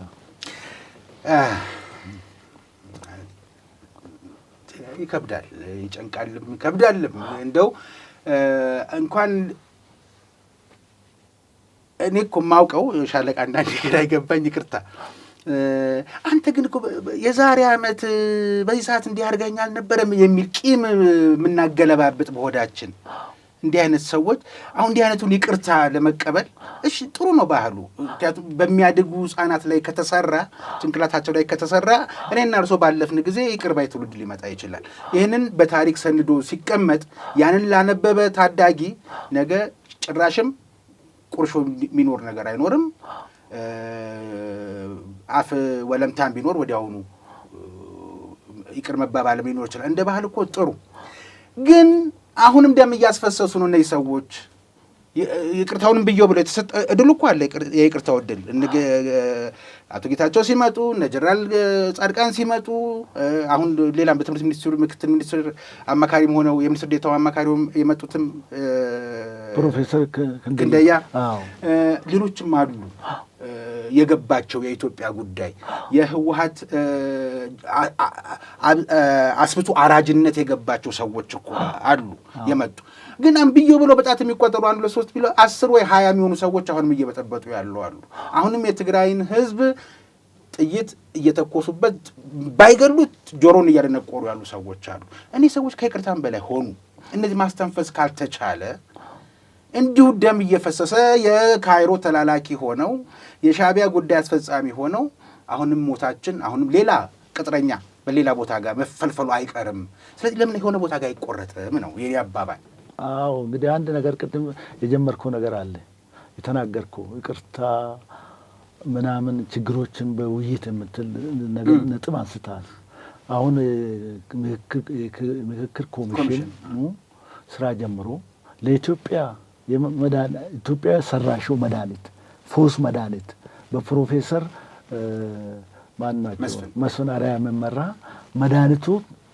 እየተቀመመ ነው መድኃኒቱ ምንድነው ውይይት ነው መነጋገር ነው አንድ መሆን ነው በሐሳብ ያለን ችግር ማስረዳት ነው በጠረጴዛ ዙሪያ መሰባሰብ ነው ያ ሁኔታ አሁንም ትግራይ ውስጥ ሁሉ ጋር ተፈጽሞ ከውጭ ሀገርም አሜሪካም አውሮፓም ትግራይ ብቻ ነው ያልተከናወነ ለዚህ ቁጭ ብሎ ለመወያየት እንኳን እምቢ አሉ አዎ ይሄ እንግዲህ አሁንም የቤት ስራውን ለህዝቡ እንዳሰጥ ለትግራይ ህዝብ ቢሰጥ የትግራይ ህዝብ ምን አቅም አለው ነው እኔ ደግሞ ጥያቄ ችግርን ፍታ ብለህ ብትሰጠው አቅም አለው ወይ ማለት ያቀታል ወይ አሁን እኮ ምርትና ግርዱ እየለየ ነው ምርቱ ለሚያፈራው መልካም ነገር የሚያስበው እየተንጓለለ ወደ ላይ እየመጣ ነው አሁን እንደ ግርድ ታች የቀረው በጣት የሚቆጠሩ እነሱን እምቢ ማለት አይቻልም ወይ ነው ኢቭን ታጣቂው ራሱ የሚተማመንበት የነበረው ታጣቂ አሁን በምትሄድበት መንገድ አልሄድም ብሎ ከነመሳሪያው እየከዳው ወደ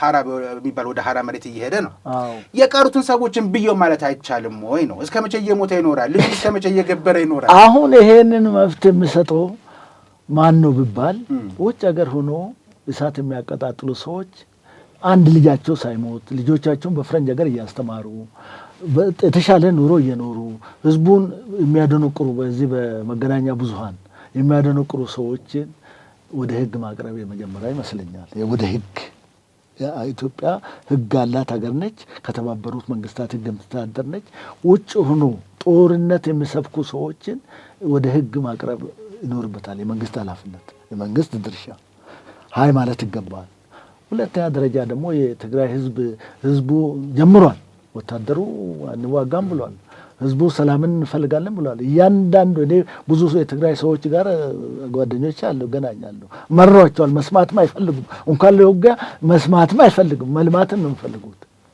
ስለዚህ ይሄ ህዝብ አሁንም ቁልፉ ማጋ ነው የትግራይ ህዝብ እጅ ነው የኢትዮጵያ መንግስት ሄዶ እነሱም ብሎ በእነሱ ሰበብ ጦርነት ከፍቶ ሰው እንዲሞትበት አይፈልግም ህዝቡ አንደኛ የኑሮ ሁኔታ የሚገባ ነገር አርሶ ማምረት አልቻለም ነግዶ ማትረፍ አልቻለም ስለዚህ ህዝብ ዕጣ ፋንታውን ማይወስነው እንዴ?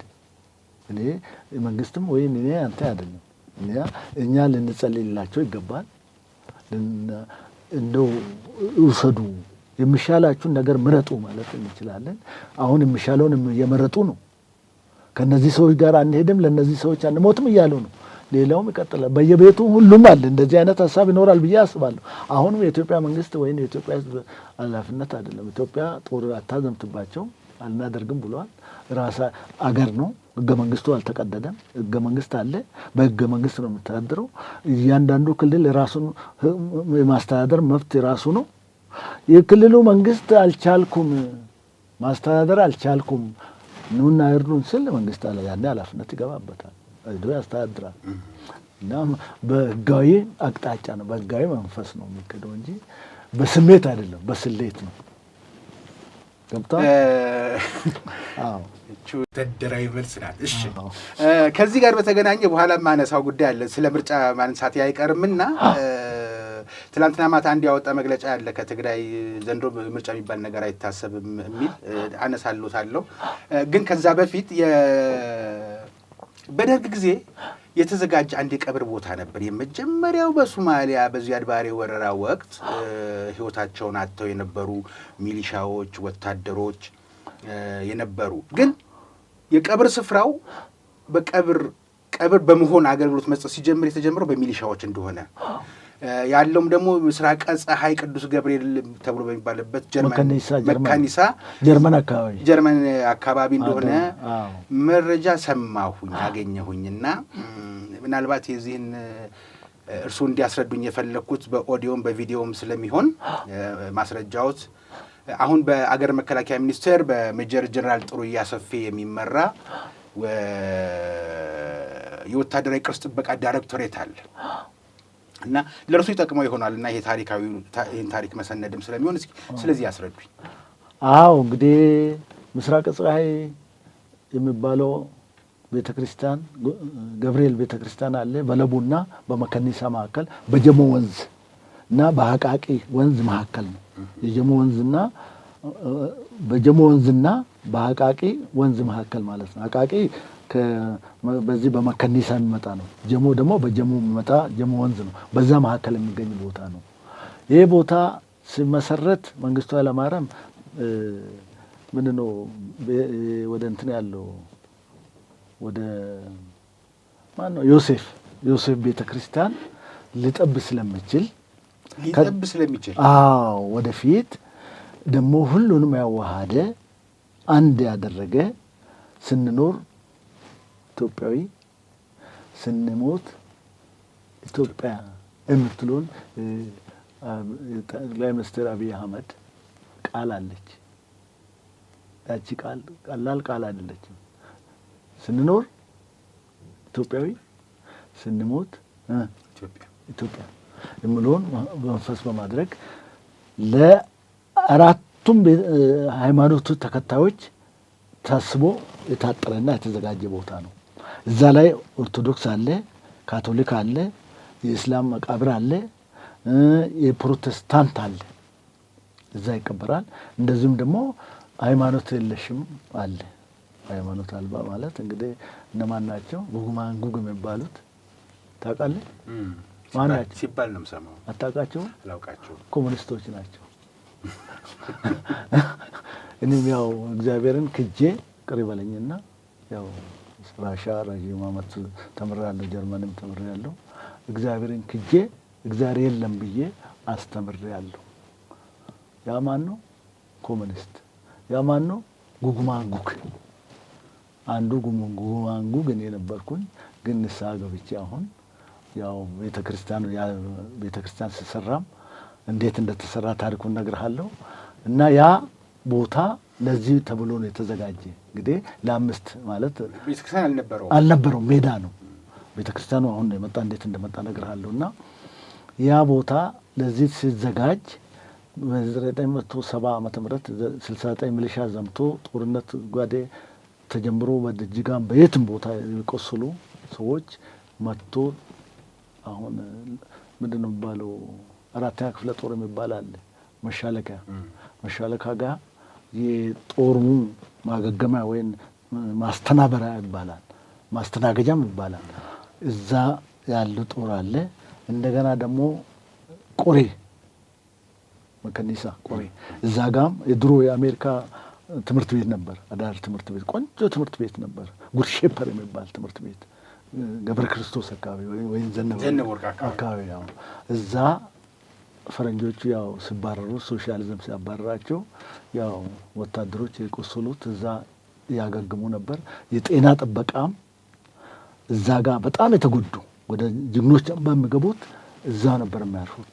ቆሬ የሚባለው አካባቢ ነውና በዛን ጊዜ የሚሞቱ ሰዎች ወታደሮች የመጀመሪያ ሄዶ የተቀበረ ሚሊሻኖች ናቸው እዛ ቦታ የተቀበሩት። አሁን ቤተ ክርስቲያኑ ከመሰራቱ በፊት እና ሌሎችም እየተቀበሩ ይኖር ነበር እና ከዛ በኋላ ነው እና ይሄ ታሪክ እንግዲህ እዛ ቦታ ላይ እኔ አንድ ዲዛይን ሰርቻለሁ። ትልቅ ዲዛይን፣ በጣም ልዩ ዲዛይን። ሌላ ጊዜ ላሳይና ልሰጥ ይችላለሁ። እና ኢትዮኩባ ፍሬንድሺፕ የሚል ድልድይ አለ።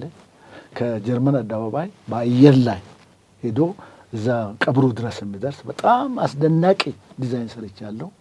ይኸውም ለአንዳንድ ሰዎች አሳይቻቸዋለሁ። ስለዚህ እንግዲህ ያ ቦታ በእንዲህ አይነት ታሪክ ነው የተመሰረተ።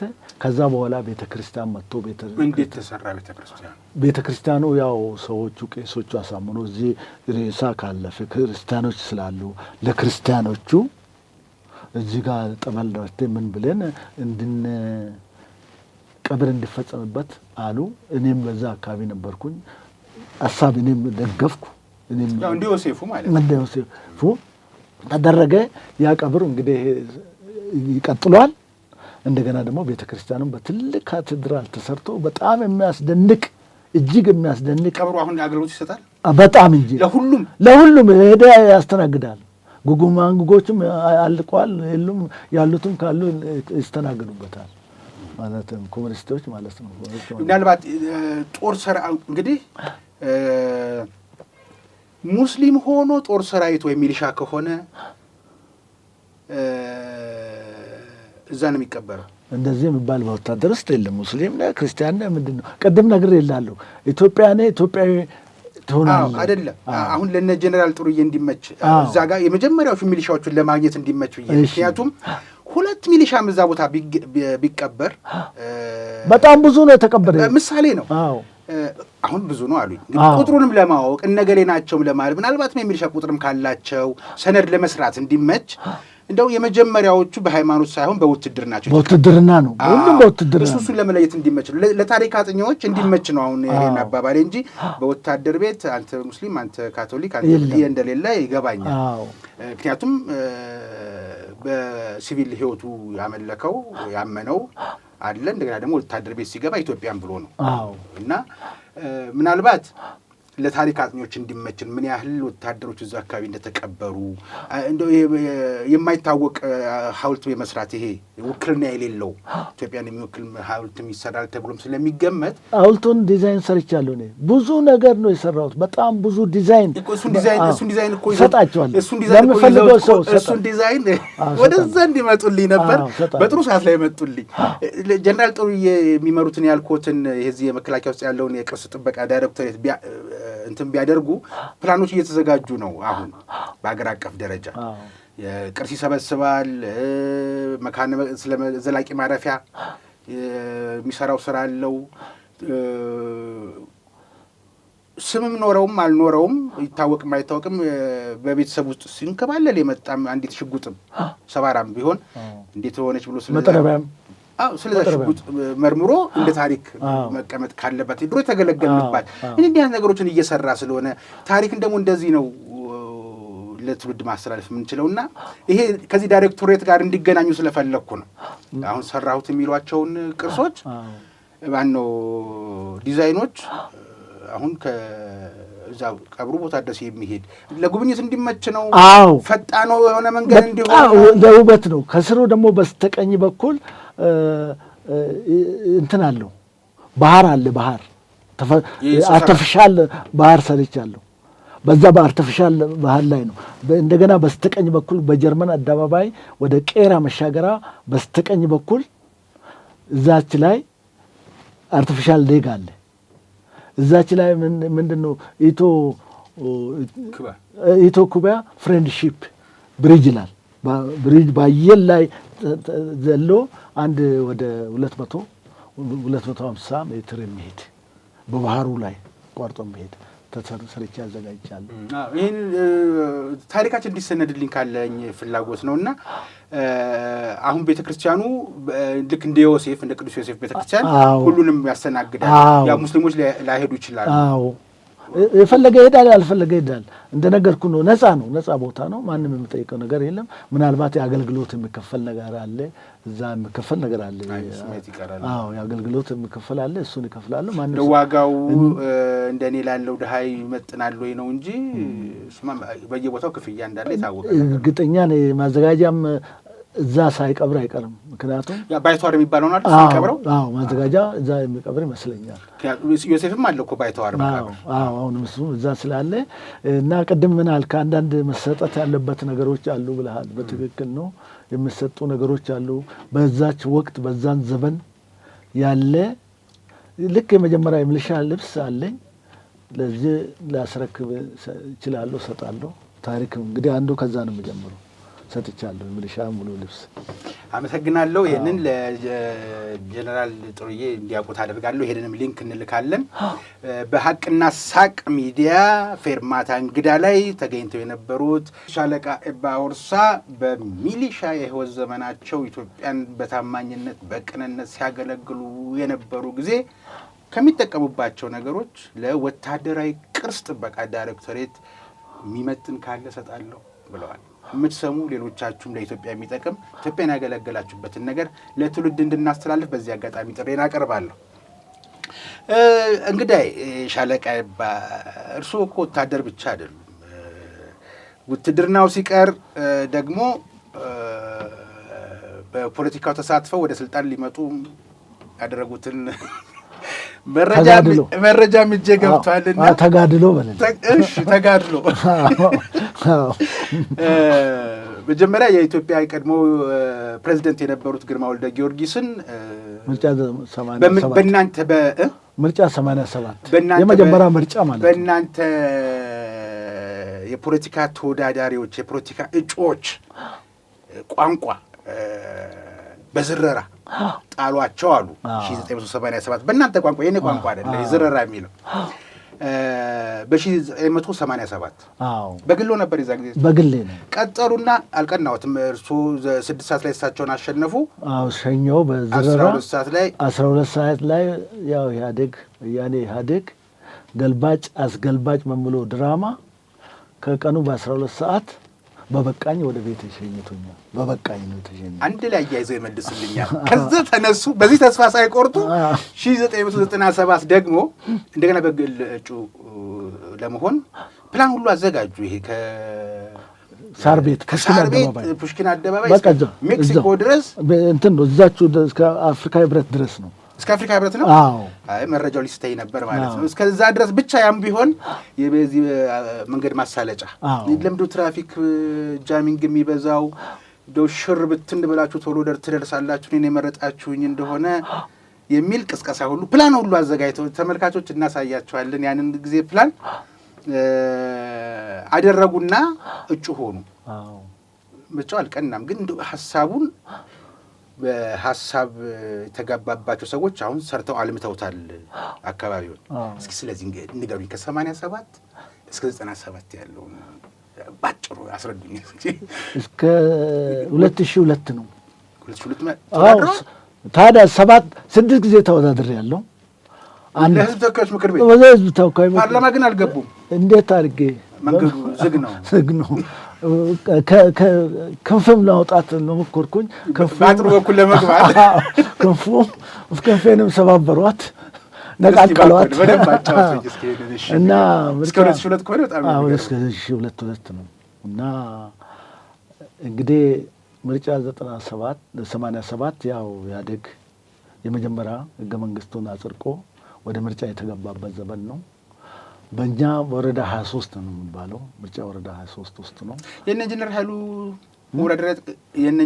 መወዳደሪያ ቦታ የነበረው ነው። እሱ 97 ነው። 97 እኮ አይ ቦታው ኃይሉ ሻውል ነው እሱ እኮ ኃይሉ ሻውል። እሱ ገና ነው። ቆይ እዛ ላይ መጣለ ቦታው የጣቢያው ማወቅ ፈልጌ ነው። እሱ ነው እና እዛ ላይ ነው። እዛ ላይ ስንወዳደር 6 ነው የቀረብነው። በምርጫ ጣቢያዎች ሁል ጊዜ 12 ነው የሚቀርበው። 12 ነው በአንድ ምርጫ ጣቢያ 12 ሰው ነው የሚወዳደረው እና አልተገኘንም 6 ነው ከኢህአዴግ ጋር 6 ሰዎች 5 የግል ተወዳዳሪዎች ሆነን ነው የቀረብነው። በዚህ በ5 የግል ተወዳዳሪ ውስጥ እንግዲህ በዛን ዘመን ከኤርትራ እና ከአሰብ የመጡ ተፈናቅለው የመጡ ተፈናቃይ የወታደር ቤተሰቦች፣ የወታደር ልጆች፣ የወታደር ሚስቶች ቆሬ ማገገሚያ ይባላል እዛ ነው ያረፉት። ያ ኃይል ሙሉ በሙሉ ያው እኔ ተጠቅሜበታለሁ። ምክንያቱም ወታደር ቤተሰብ ስለሆነ እኔን መርጦኛል። እዛ ውስጥ ስንወዳደር እንግዲህ መቶ አለቃ ግርማ አንዱ ተወዳዳሪ ናቸው። እሳቸው የያዙት አርማቸው ብርቱካን ነው። እኔ ደግሞ ያዝኩት ሻማ ነው፣ ቀላጭ ነው፣ ነዳጅ ነው። ያን የለኮስኩት ሻማ እስከ ዛሬ እየበራ ነው፣ አልጠፋም። ያው ግርማ ብርቱካናቸውን ይዞ ወደ ጉራጌ ሀገር ሄዱ፣ ሶዶ። ከሶዶ በሁለተኛ ጊዜ ምርጫ 92 ነው መሰለኝ ፕሬዚዳንት ሆነው ተመረጡ። ጠቅላይ ሚኒስትር ማነው ፕሬዚዳንት ግርማ ወልደ ጊዮርጊስ ተባሉ። እሳቸው እዛ ገቡ። እኔ ያው ወደ ቤቴ በ12 ሰዓት በዝረራ ወደ ቤቴ ተመለስኩ። ያ በዛ ላይ ያበቃል። እንደገና ያሉትን ምርጫዎች በሙሉ ተሳትፌያለሁ እስከ 2000 ድረስ። ከዛ ውስጥ 5 መደበኛ፣ 1 ማሟያ ምርጫ ነው የተወዳደርኩት። ኃይሉ ሻውል ከስልጣን በለቀቁበት ጊዜ አንፈልግም አዲስ አበባ እነ ፕሮፌሰር ብርሃኑ ከንቲባ ነበረ፣ አንፈልግም ብሎ ወጡ። በዛን ዘመን እንግዲህ ወደ ምርጫ 97 ስንመጣ ቲያትር የተሞላበት ነው ምርጫ ነው። በጣም ልነገር የሚገባ ህዝቡም ሊያውቅ የሚገባ ትውልዱም ሊያውቅ የሚገባ ድራማ ነው የተሰራ እና ምርጫ 97 እኔም እንግዲህ ቀረብኩኝ። ምን ይዤ ቀረብኩኝ ሳስብ እኔ እንደማልመረጥ አውቃለሁ። ይህን ሁሉ ጊዜ ሲወዳደር አልፋለሁ ብዬ አይደለም። ለታሪክ ይቀመጥ ሊያሸንፍ የሚችለውን ቀድሞ ስለሚያውቁት ቦታውን ለማጨናነቅ እንትን ነው ታሪክም እንዲሆንና ብቻቸውን አሯራጭ የሚባል ታውቃለህ። በአሯራጭነት ነው ደግሞ ተከፍለው ብታሯሩጥ አይደለም፣ በራሴ ገንዘብ 5 ሳንቲም የግል እጩ በግሉ ነው። በግሉ ነው። ቢሆንም ምንድነው የሀገር ሀብት ግል አይጠቀምም? የሀገር ሀብት ውስጥ ግል የለም። ግለሰቦች ተሰባስበው ነው ሀገር የሚሆኑት። እሱ ግድ የለም እሱን ለፈውና ምርጫ 97 ላይ እንግዲህ በጣም ጥሩ እንቅስቃሴ የተደረገበት፣ ጥሩ ዝግጅት የተደረገለት፣ መነቃቃት የፈጠረበት፣ ኢትዮጵያዊነት የተሰበከበት፣ የተነገረበት፣ ህዝቡ በሙሉ አንድ የሆነበት፣ የተባበረበት እንግዲህ ልክ ለምርጫ አንድ ቀን ሲቀር አብዮት አደባባይ ኢህአዴግ ጥሪ ጠራ። መለስ በተገኘበት ጠራ። የህዝብ ማዕበል የተባለ ዞ ወጣ። መለስም ተገኝቷል ይመስለኛል። ተገኝቷል። ቲሸርት ተለበሰ። አዲስ አበባ ነጭ በነጭ ንብቷ ተናዳፊቷ ንዞ በሙሉ ተሰልፎ ወጣ። ከዛ በኋላ ምን አለ መለስ ዜናዊ? ይሄም ታሪክ ነው፣ ሊነገር ይገባል። ህዝቡ እንዲህ መርጦ እኛን የሚመርጥ ህዝብ ነው። ይሁት ተመልከቱት። መስቀል አደባባይ የህዝብ ማዕበል ነው። አብዮት አደባባይ ማዕበል ነው። ይሄ ነው መርጦናል፣ ጨርሰናል፣ ምርጫው አልቋል። ሻምዙ ወስዶ ውሎ አበሉን ወስዶ የአዲስ አበባ ልጆች በማግስቱ ደግሞ ማመጣ ቅንጅት ጠራ። 29 ይመስለኛል ሚያዝያ 29 ይመስለኛል መጣ። እውር አልቀረም። ሸንካላ አልቀረም፣ ሰባራ አልቀረም። አዲስ አበባን አጨናነቀ፣ መቆማ ሳጣ።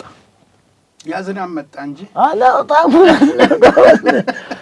እግዚአብሔር መቼም ሲሆን ይሆናል። ለምክንያት ነው ያዝናብ የመጣ እግዚአብሔር ለምክንያት ነው። በአይነቱ የማይታወቅ ተደርጎ የማይታወቅ እግዚአብሔር ኢትዮጵያን ይጠብቃታል።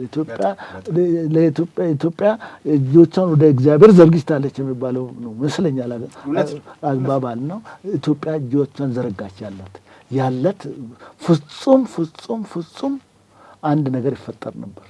ከግንቦት 7 መጫወም አይጠበቅም ነበር። ስለዚህ እግዚአብሔር ያንን አረጋጋ። መለስ እንግዲህ ያ ሲወጣ መለስ ያው እንደ ሰምተና ሁላችንም በሮ ደብረ ዘይት ገባ፣ ነፍሱን አወጣ። በፍራቻ ሲረጋጋ ነው ተመልሶ የመጣ። ይህም ታሪክ ነው፣ ሰምቼ ነው በአይኔ አላየሁ። ይህ ማረጋገጫ ይፈልጋል።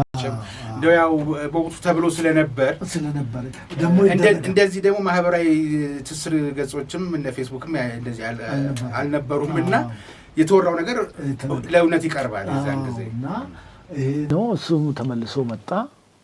ያው ልክ እንዳለ ምርጫው ተካሄደ። ምርጫ ተካሂቶ በአዲስ አበባም በሌላ ቦታዎችም ቅንጅት አሸነፈ። ያሸነፈበት ምክንያት ምንድን ነው? አንድ በመሆናቸው ነው። አንድ ሆኖ በኢትዮጵያዊነት መንፈስ መጡ። አንድ ሆኖ ተባብሮ ለማሸነፍ ቻሉ። አሁንም ቢሆን ኢትዮጵያ የምትፈልገው ኢትዮጵያውያን የምትፈልገው አንድ መሆን ነው። ኢትዮጵያን ማሻገር ነው። በአንድነት መሄድ ነው። ስለዚህ እንደተሸነፉ ግን ኢትዮጵያዊነት ሲሰበክ ግን ለምን እርስዎ ከግል ተወዳዳሪነት ለምን ቅንጅትን አልተቀላቀሉም ነበር? ጥሩ ጥያቄ ነው። በጣም ጥሩ ጥያቄ ነው። አሯሯጭ ከሆነ አይቀር እንደው በጭራሽ። እኔም ራሴ ታሪክ አሻራ አለኝ። በአሻራነት እኔ ወታደር ነኝ። ራሴ አሻራ አለኝ። አሁንም የምገባ ላሸንፍ አይደለም፣ ዓላማዬን ለመግለጽ ነው ያሰብኩት። ቅንጅትም ለምሳሌ ገባም ሄደም ያው ብዙ ሰዎች እልቂት ተፈጸመ፣ ብዙ ሰው አለቀ። ያተረፈው ነገር የለም። አልገባም። ግባ ባልም አልገባም። ተሰራ ብገባም ያው አብሮ ከመክሸፍ ታሪክ ሰርቼ አሁን ለሰባተኛ ጊዜ ለተወካዮች ምክር ቤት ሲወዳደር ትልቅ ታሪክ ነው ለኔ፣ ለልጆቼ፣ ለሀገሪቷም። ዘንድሮም ሊወዳደሩ ነው። ማን አቆሞኝ? ቆይ ሻለቃ አሁን በቀደም ታላቁ ሩጫ ተደርጎ ነበር በሻለቃ ኃይሌ ቢዘጋጀው አይደለም? እና እኔ ለዚህ ያክል ጊዜ ሮጬ የሚሉ ሰዎች ነበሩ። እርሱ ለሰባተኛ ጊዜ ሊወዳደሩ ነው። ለሰባተኛ ጊዜ ሊወዳደሩ። ምን ያደርጉለታል ለዚህ ህዝብ ቢመረጡ? እኔ የማደርገው አሁን ሰዎቹ ምስጢሬን ስለሚወስዱ ብዙ ተፎካካሪ ስላለኝ ቅንጅ ማን ነው ብልጽግናም አለ፣ ብዙ ፓርቲዎች ተፈልፍለዋል። አሁን ምስጢሬን ስለሚያገኙ ምስጢሬን አልናገርም። እንደው ከተፎካካሪ ፓርቲስ እንደው እሺ አንድ የቀረኝ ነገር አለ እና ቅንጅትን አልጨረስንም። እሺ አይ ባህል የገባው ሰባተኛ ጊዜ ሮጣ ቅንጅት አንገባም አለው። ማን አንገባም አሰኘ? እንትኖች ሰበሰቡ። የራሳቸውን ፓርቲ ኢህአዴግ የራሱን ሰዎች ሰበሰበ። በጣም ብልጥ ነው፣ ጎበዝ ነው። ሰበሰበ። ምን አሰኝቶ ነው? ቅንጅት አስመስለው ነው ውስጥ አስገባላቸው። አሁን ምን እናድርጋለሁ? በፍጹም ምርጫ አንገባም፣ እንትኑን መንግስትነቱን አንወስድም።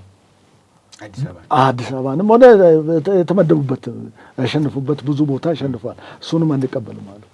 ማን አደረገ? የወያኔ ሴራ እንዲበሉ ስል ሄዱ። ጥሩ ነው ህዝቦችን አሉ። ደግሞ ቅንጆች ምን አሉ? ህዝቦቻችን የመረጠ ህዝባችን አትግባ ብሎናል። ስለዚህ አንገባም። ህዝብ አይደለም የመረጠው፣ ህዝብ አይደለም አትግቡ ያለ፣ ወያኔ ወኪሎች ናቸው አትግቡ አለ። እዚች ላይ ተሸውዱ። ነገርኳቸው።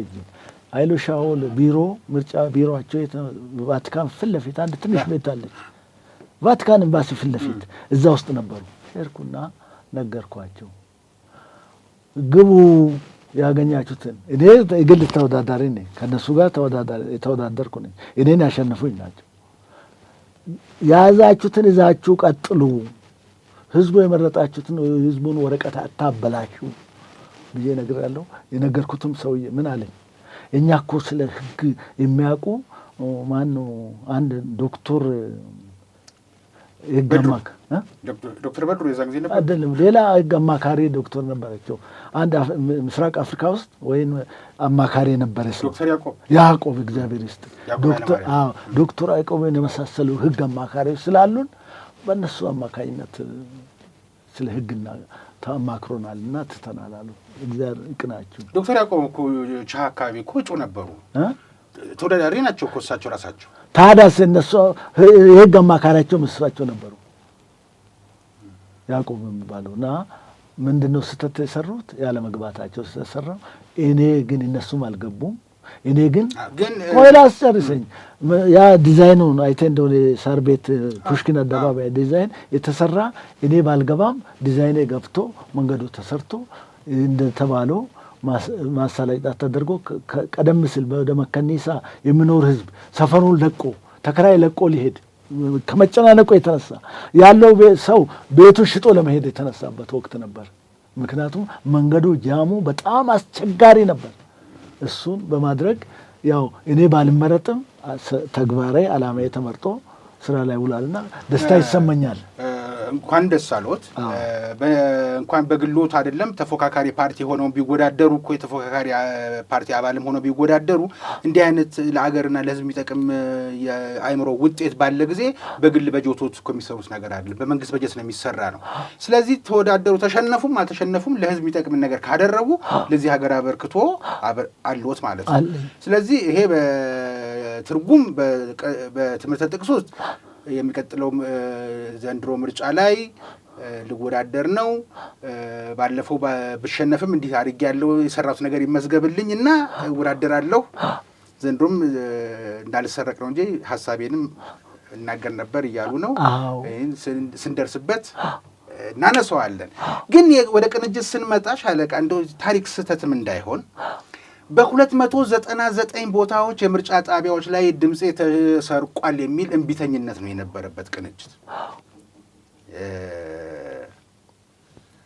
በ299 ቦታዎች ማለት ያ ዳግም ምርጫ ይደረግበት፣ ያልተቆጠረ ቦታ ይቆጠርበት፣ ተጨብርብሬ ያለሁኝ ይሄ ባልተወሰነልኝ ሁኔታ ህዝብ መርጦኝ ባልመረጠው እንዲተዳደር አሳልፌ መስጠት ነው የህዝብን ጥቅም የሚል ሙግት ስለነበረ ነው እንጂ ቀጥሎ ደግሞ ይሄም እንዲመዘገብ ነው። ቀጥሎ ደግሞ በግሎባል ሆቴል በቅሎ ቤት የቅንጅት የውህደቱ አመራሮች ሲሰየሙ ኢንጂነር ኃይሉ ሻሩ ውጭ ሀገር ነበሩ ሕክምና ላይ። ተቀዳሚ ምክትል ፕሬዚደንት ብርቱካን ሚደቅሳ የሆኑ ጊዜ በጸሐፊነት አቶ ልደቱ ነበሩ። አቶ ልደቱ ማህተሙም እጃቸው ላይ ስለገባ ከዛ በኋላ የተሰራች ድራማ ነች ተብሎም በወቅቱም የተገለጹ የተሰጡ መግለጫዎችም ነበሩና የወያኔ ካድሬዎች እየገቡ እየቀደሙ ከሰሩት ሎቢ የማድረግ ይሄ በምርጫው እንዳይገዙ በውጤቱ እንዳይገዙ ከማድረግ ባሻገር ራሱ አመራሩ እኔ ለምን ከፊት ወደ ስልጣን አልመጣሁኝም የሚልም የታየባቸውም ስግብግብነት ባህሪ የስልጣን ፍላጎት እንደነበረ በወቅቱ ጋዜጣዊ መግለጫ እየተከታተል ስንሰራ ስለነበር ትላንትና ማንዴላ ያላችሁት ልደቱን ዛሬ ለምን እንደዚህ ያላችሁት ተብለንም በደህንነቶችም ታፍነን የታሰርንበትም ጊዜም ስለነበር እንደው ነገሮች በፈርጅ ሆኖ ሲሰነዱ ይሻላል ከተሳሳተ ትርክት ብዬ ነው። ዘንድሮ በምርጫ የሚወዳደሩ ከሆነ አንድ ሌላ ነገር መጨረሻ ጥያቄ ከምርጫው ጋር በተገናኘ ማነሳለሁት። የትላንትና ማታ እኔና እርሶ ዛሬ ለመገናኘት ማታ የትግራይ በጊዜያዊ አስተዳደር ስር ያለ አንድ ኃላፊ መግለጫ ሲሰጥ ነበረ። ይሄ ምዕራብ ትግራይ የሚሉት የነሱ ወልቃይት አካባቢ የማንነት የመሬት ጥያቄ ያለበት የራያ ጉዳይ ሳይመለስ የህወሓት በምርጫ ቦርድ ህልውና ነው ሳይመለስ ምርጫ የሚባል ነገር ዘንድሮ አይካሄድም ማለት ይሄ ምርጫ ነበር ያመጣው ጦስ 2013 ምርጫ አታድርጉ ከህገ መንግስቱ ውጭ ተብለው ኮሮና ነው አታድርጉ ተብለው ያ ሁሉ ችግር የመጣው ከምርጫ ጋር በተገናኘ ነው። አሁን ዘንድሮ ምርጫ የለም እያሉ ለመረበሽ ካሁኑ እየተዘጋጁ ነው። እርሶ ደግሞ ሊወዳደሩ ነው። የእርሱም ዘንድሮ ላይ ቀናውት ነው እንዴ? በእነዚህ ሰዎች እንግዲህ ምን አሰባለሁት? በምርጫዬ የሚመጣ ሰውን አልቀበልም። እንግዲህ እኔ በምርጫዬ የሚመጣውን ኃይል እኔ አልቀበልም። መሸነፍ መወዳደር መብት ነው፣ መውደቅም መብት ነው። እንግዲህ የተሰጠኝን ዜጋ ኢትዮጵያዊነቴ መምረጥ መመረጥ ያንን የሚያግድብኝ ኃይል እንግዲህ ለእኔ ቀይ መስመሬ ነው፣ ለእኔ በግሌ። ስለዚህ ይሄ እንግዲህ ትንሽ ማሰብ ማስተዋል ይጠይቃል። በተለይ አንዳንድ ጊዜ ከቅጂ ከዚህ ከካሜራ ቅጂ ውጭ ሳጫውቶት እንዲህ ዘመም ያለ ጎጆ ክረምት መጣ ጊዜ ይወድቃል አይደለም? አዎ። እና ግን ጎጆን ቀና ማድረግ የብልህ ልጅ የብልህ አባወራ ግዴታ ነው። ኢትዮጵያ በኢህአዴግ ጊዜ እንዲዘመም እያለች በተለይ እስከ 2010 የነበረውን ቀና ያደረጓት አሁን ያሉት ጠቅላይ ሚኒስትር ናቸው። በእርግጥ እውነት ነው። እሳቸውም እየመሩት የመጣው ኢህአዴግ የሚለውን በታታይም በዘር በእንትን ያቧደነንን ድርጅት ትተው በምስለኔ ከሚያስተዳድረው ቤንሻንጉል ጋምቤላ የነበረው በምስለኔ ከሚያስተዳድረው በራሱ ተወላጅ እንዲያስተዳድረው የሚያደረጉት እሳቸው ናቸው። ይሄ ደግሞ ብልጽግና ነው ብለው ነበር። ልክ ነኝ? አረሳው? ብልጽግና ለምን ብልጽግና አልሆኑም? እርስዎ ለምን በግሎት ይወዳደራሉ? ቅድም እንደነገርኩ ነው። ታሪክን ለማስቀመጥ ታሪክን ለማስቀመጥም ነው። አንድ ሰው ፓርቲ ውስጥ ከገባ የዛን ፓርቲ ፖሊሲ ማንቀሳቀስ አለበት። ነበረችኝ ሌላ ጊዜ አመጣላለሁ። ሁለተኛ ዙር እንገናኛለን። በጣም ዶክሜንት አመጣላለሁ እና የራሱ ፓርቲ በግሎት ገብተው ምን ያመጣሉ? የሚያተርፉት ነገር አለ ከገዢው ፓርቲ። አዎ መንግስት የሚሆነው እሱ ነው። ስለዚህ ለዚህ ነው ለምሳሌ እኔ ፓርቲ ቢሆን የፓርቲውን ፖሊሲ ነው የማራምደው የትኛውም ዓለም። ስለዚህ ሌላ ፓርቲም የራሱን ፖሊሲ ነው የሚያራምደው። እኔም በግሌ የራሴን በገለልተኝነት የሚመቸኝን ደግፌ የማይመቸኝን ነቅፌ ነው ለመኖር ነፃ ሆኜ ለመወዳደር ስለፈለግኩ ነው ብልጽግና ውስጥ ያልገባሁት። ምክንያቱም እዛ ውስጥ መግባት የፓርቲ ዲስፕሊን በጣም ከባድ ነው። ዝም ብሎ በመንጋ ስለተገባ አይደለም። በመንጋ መግባት ይቻላል። ከመንጋዎቹ መቀላቀል ይቻላል ማንኛውም ፓርቲ ውስጥ። ያ ማለት መንጋ ነው። ስለዚህ የፓርቲን ዲስፕሊን ለፓርቲ ዲስፕሊን ተገዢ ለመሆን ቃል ገብቴ ነው የምትገባና እኔ ከዚህ ሁሉ የራሴን በራሴ የምታየኝን የሚመክረውን መክሬ የሚገሰጸውን ገስቼ ለመኖር ስለፈለኩ ፓርቲ ውስጥ አልገባውም፣ ወደፊትም አልገባም። ጥያቄን ጨርሻለሁ ሻለቃ። ይሄ የፌርማታ እንግዳ የተሰኘው ፕሮግራማችን የመጀመሪያ ዙር ላይ የመጣ ሰው ሁለተኛ ዙር ይመጣል፣ ሶስተኛ ዙር ይመጣል። ይሄን እርሶ ከተለያየን በኋላ እርሶ መነሳት አለበት፣ ይሄ ጉዳይ ያልተነሳን ቆይ ማስታወሻ ይዤ በሚቀጥለው ይሄንን ለአድማጭ ተመልካች መስማት አለበት ሲሉ እኔ ሻለቃ ይሄን ጥያቄ ሳነሳ ማንሳት ሲገባኝ ዘለልኩት። አድማጭ ተመልካች ማወቅ አለበት የዚህን ጥያቄ መልስ ያልኩኝ ጊዜ አድማጭ ተመልካች ደግሞ በግብረ መልስ ይሄንን ጥያቄ አንሳና ጠይቅልኝ ያለኝ ጊዜ በእነዚህ በሶስት ምክንያቶች መልሰን እንገናኛለን። ተመልሰን እንገናኛለን። በእግዚአብሔር ፍቃድ እንገናኛለን። አመሰግናለሁ። የመጨረሻ ጥያቄ እንግዲህ እጩም አይደሉ፣ ለዛም ሊጠቅም ይችላል። በጎ ጎን ያለው አንድ ጥያቄ ላንሳለሁ። ከሲልቪያ ፓንክረስት ጋር የተገናኘ አንድ አጋጣሚ አለዎት። እንግዲህ ሲልቪያ ፓንክረስትን ስናነሳ ሪቻርድ ፓንክረስት እናነሳለን፣ ልጃቸውን አሉላ ፓንክረስትን እናነሳለን። ለኢትዮጵያ ያልከፈሉት ነገር የለም። እንደው የኔ የማውቃቸው የኔ ቤተሰቦች እኔ ራሴ ለኢትዮጵያ እንዲያደርግ ያለሁ እንዴ ኢትዮጵያዊ ሆኜ ያስብላል። አንዳንድ ጊዜ ቆም ብለን እነሱ ከከፈሉልን አንጻር ምንድን ነው የተፈጠረው ነገር? የኔ ያለኝ መረጃ ኢትዮጵያን ክብሯን ለማስጠበቅ እነሱም ከከፈሉት ለኢትዮጵያ ከከፈሉት ዋጋ አንጻር ኢትዮጵያም ክብሯን ለማስጠበቅ እርሱ ተጎድተው የመኖሪያ ይዞታውን የተወሰደቦት አጋጣሚ አለ። ካገኘሃቸው ይህን ነገር አንሳላቸው ተብዬ ነበር። እውነት ነው? በጣም እውነት ነው። እና በእውነቱ ልነሳ ይሄን ነጥብ በማንሳት በኢትዮጵያዊነቴ አንተ በኢትዮጵያዊነቴ አመሰግናለሁ። ይሄም ጣቢያም ይሄ ቴሌቪዥን ጣቢያም ሊመሰገን ይገባል። የሌለውን ታሪክ ሳይሆን ያለውን ታሪክ የተደበቀውን አውጥቶ ለኢትዮጵያ ሕዝብ እኛ ካልነገር ነው እኛ ካላሳወቅ ነው ማን ነው የሚያሳውቀው? እኔ ለምሳሌ የማውቀውን ታሪክ ይዤ ከሞትኩ ታሪኩም አብረው ተቀብረዋል። ስለዚህ የሲልቫ ፓንክረስት ታሪክ በእውነቱ በእኔ አንደበት ብቻ ተገልጾ የሚቀር አይደለም። አዲስ አበባ ዩኒቨርሲቲ አለ። አዲስ አበባ ዩኒቨርሲቲ ብቻ አይደለም 54 ነው 50 ምናምን ዩኒቨርሲቲዎች አሉ ኢትዮጵያ ውስጥ። እዛ ዩኒቨርሲቲዎች ውስጥ ካሪክለምን ተቀርጾ ስለ ሲልቫ ፓንክረስት ማስተማር አለበት። ትምህርት መሰጠት አለበት። ፎቶዋ ተሰቅሎ በየዩኒቨርሲቲ ውስጥ መቀመጥ አለበት። ይሄ ማለት ነው በምን ዲፓርትሜንት? በጋዜጠኞች ዲፓርትሜንት ነው የሚባለው። እሷ ጋዜጠኛ ነች። በዛ ዲፓርትሜንት ውስጥ እንደዚህ አይነት ጋዜጠኛ የነበረችው እንደዚህ አይነት ለህዝብ ምን ታገለግል የነበረችው እንግሊዛዊ ሆነ ለኢትዮጵያ ታገለግል ከኢትዮጵያውያን በላይ ያገለገለችውን ሴት ማስታወስ ተገቢ ነው። ታሪኳን መናገር ተገቢ ነው። ከዛ ታሪክ ኢትዮጵያኖች መማር አለብን። መማር ይገባናል፣ ማወቅ ይገባናል። ስለዚህ ሲልቫ ፓንክረስት ትምህርት ቤት እኔ በምኖር መከኒሳ አካባቢ ነው ቤቴ። እዛ አካባቢ ላይ እኔ ሰፊ ግቢ ነበር የምኖርበት። ግቢ 6300 ካሬ ሜትር ነው። ያን ቦታ ለልማት እንፈልጋለን እናለማለን። ምን አይነት ልማት? ለኢትዮጵያ ባለ ውለታ የሆነች ሴት አለች። እሷም ሲልቫ ፓንክረስት ትባላለች። በስሟ ትምህርት ቤት ልንከፍትላት ነው። ለማስታወሻ ላደረገችው አስተዋጽኦ ትምህርት ቤት በስሟ በጣም በጣም ተደሰትኩኝ። እኔ ለቅቄ ሄዳለሁ፣ ደስተኛ ነኝ፣ እስማማለሁ አልኩ። ያ ቦታ ተወሰደ፣ አርታ ተሰጠ። እንግዲህ የወሰዱ ሰዎች አልሰሩበትም። ያው አሳልፎ ሸጡ። አሁን ጂፕሰን ትምህርት ቤት ሆኗል። ጥሩ ትምህርት ቤት ሆኗል።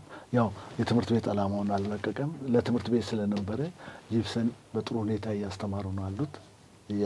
በጥሩ ሁኔታ በእውነቱ በሚያስደስት ሁኔታ በፍቃደኝነት መልቀቆስ ላይ ነው። መልቀቆስ ሊመጣልኝ ነው እና አሁን እያስተማሩ ነው አሉት። ያ እንግዲህ ሲሆን እቺ ሴትዮዋ በስሟ የተባለው ለምን ሲልቫ ፓንክረስት ስሟ እዛ አሁን ለምሳሌ ጂፕሰን ትምህርት ቤት አለ። ሲልቫ ፓንክረስት ጂፕሰን ትምህርት ቤት ቢሆን ምን አለበት የሚል ጥያቄ አቅርቤያለሁ ለሚመለከተው። ፕሮፖዛልም አቅርቤያለሁ፣ አስገብቻለሁ። ሲልቫ ፓንክረስት ይሄ ብቻ ያንሳታል። ሲልቫ ፓንክረስት ለምን አደባባይ አይሰይምላትም? እሺ ትምህርት ቤትም ያ ይቅር፣ ሌላ ትምህርት ቤቶች አሁን አዲስ አበባ ከተማ ትምህርት ቢሮ በከፍተኛ ደረጃ በካቢኔው አማካኝነት በከንቲባ አመራር በ3 ወር ውስጥ ትምህርት ቤት እየሰሩ ድንቅ ውብ ትምህርት ቤቶች እየሰሩ ነው። ታምር ትውልድን እየቀየሩ ነው። እዛ ትውልድ ከሚሰራ ትምህርት ቤት ላይ ሲልቫ ፓንክረስት ትምህርት ቤት ተብሎ ብጠራልኝ ብዬ ለሚመለከተው አመልክቻለሁ። አደባባይ ለምሳሌ ዲዛይን ሰርቻለሁ። ዲዛይኑ በዚህ በጫካ ፕሮጀክት ቤላ ታውቃለህ፣ እንግሊዝ ኤምባሲ በላይ ወይ ራሽያ ኤምባሲ በላይ አንድ አደባባይ አለ። ጭርቆስ ነው ምንድነው አንድ ቤተክርስቲያን ፊት ለፊት አለ አደባባይ። በሲልቫ ፓንክረስት ስም ይጠራልኝ ብዬ ዲዛይን ሰርቼ አቅርቤያለሁ። እና እኔ ይህንን ካደረግኩ ደግሞ አንተም ሌላውም ኢትዮጵያውያን እችን ሴትዮዋ ብናስታውሳት አሁን ውጭ ሀገር ሆኖ ለኢትዮጵያ መታገል ሲገባት ኢትዮጵያን ለማፍረስ የሚታገሉ ሰዎች ከእሷ ይማሩ ይላሉ። ከእሷ ይማሩ። ከልብ አመሰግናለሁ። ቀደም ሲል እንዳልኩት የሰዓት ጉዳይ ይገድበናል። በፌርማታ እንግዳ የአቀራረብ ባህሪ መልሰን እንገናኛለን። ትንሽ እንግዲህ የምርጫው ጊዜም ገፋ ብሎ ቅስቀሳ ማድረግ ካስፈለገ ለእርሶም ለተፎካካሪ ፓርቲ እጩዎችም መድረካችን ክፍት ይሆናል። ምናልባት ይህን የሀቅና ሳቅ ሚዲያ ማኔጅመንት የምርጫ ማሳለጫ አንድ መርሃ ግብር አዘጋጅቶ ፖለቲከኞች የኛ ምርጫ እኛ ብንመረጥ እንዲናረጋለን አማራጭ ሀሳባችን ይሄ ነው የሚል አንድ ፎርማት ይዘጋጃል የሚል ግምት አለኝ። ምክንያቱም እንደ ሚዲያ ኃላፊነትን ለመወጣት እርሶም የዚህ ተጠቃሚ ይሆናሉ ብዬ ይህን ፕሮግራም የምንሰራው ከሆነ እንደ አሰብነው እንደ አቀድነው የሚሳካልን ከሆነ አዳራሽ ተከራይተን የአዳራሽም ውይይትም ይኖራል። ምክንያቱም ለኢትዮጵያ የሚጠቅም ነገር ሀሳብ እናዋጣ ከምርጫው በፊት ዝም ብሎ በምርጫ ሊወድቅም ሊመረጥም የሚችል አካል ይኖራል። ግን አሁን ኢትዮጵያ የምትፈልገው ሀሳብ ነው። ቀና የሆነ በጎ የሆነ ሀሳብ፣ የሚያሻግር ሀሳብ፣ ያንን ወደ መሬት የሚያወርድ መሬት የወረድነው ሀሳብ ደግሞ መንካት የሚችል። ስለዚህ ይህን በተመለከተ በምናደርገው መርሃ ግብር ላይ ያው እንደ እጩነቶ ይካተታሉ። ይሄንንም እቅድ እንደ እግዚአብሔር ፈቃድ የሚለው ስለዚህ በፌርማታ እንግዳ ባህሪ መልሰን እንገናኛለን ለማለት ፈልጌ ነው። የዛሬውን በዚህ በቃ የሰዓት በዚህ ጋር ስለጠቀስከው አዳራሽ ለምሳሌ ክራይ ምናምን ይሄ ነገር የኢትዮጵያ ሕዝብ ብዙ ባለሀብቶች አሉ፣ ብዙ ባለንብረቶች አሉ። ለቀና ስራ እንደዚህ አይነት አደባባዮች ማነው አዳራሾችን የሚሰጥ ሰው አይጠፋም። ካወቁ ያግዙናል። ፕሮግራሙን ስንጨርስ ብዙ ኢትዮጵያኖች አሉ፣ ልበቀና የሆኑ ለኢትዮጵያ እድገት እና ብልጽግና ምተጉ ስላሉ እነሱን አሳምኖ በጋራ ችግራችን እንወጣለን። ሁሉም ከያለበት የየራሱን ነገር ያወጣ በሚለው ነው።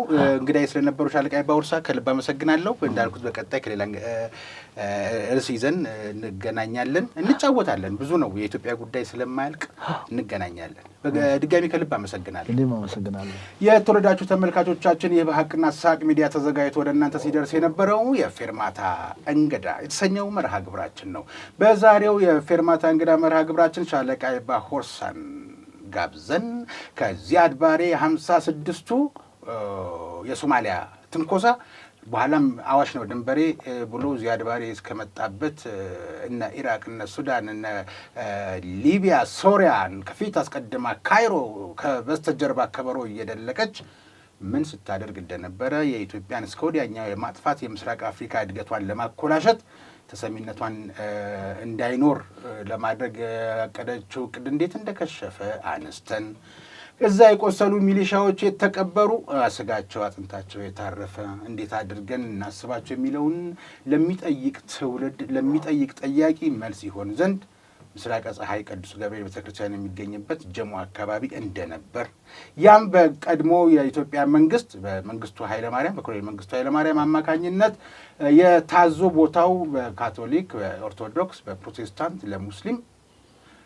ማረፊያ እንዲሁ ለባይተዋር የቀብር ስፍራ እንዲሆን ታስቦ የተዘጋጀ እንደነበር ከዛም መጣንና የኢትዮጵያን የሚጠቅማት ነገር ምንድን ነው፣ የሚያሻግራት ነገር ምንድን ነው፣ ሆደ ሰፊነት ምንድን ነው የሚለውን ዳሰስንና በቀጣይ ስለሚኖረው ምርጫም እጩ መሆናቸውን አንስተን እስከዛሬ የሚያደረጉትን ሙከራም ከታሪክ መለስ ብለን ቃኝተን ተጨዋወትን። በቀጣይ መልሰን እንደምንገናኝ ቃል ተገባብተናል። እኔ ግን የዛሬውን የሻለቃ ባውርሳ ጋር የነበረኝን የፌርማታ እንግዳ መርሃ ግብር በዚሁ አጠናቅቃለሁ። በቀጣይ ከሌላ እንግዳ ጋር በሌላ ርዕሰ ጉዳይ እጠብቃችኋለሁ።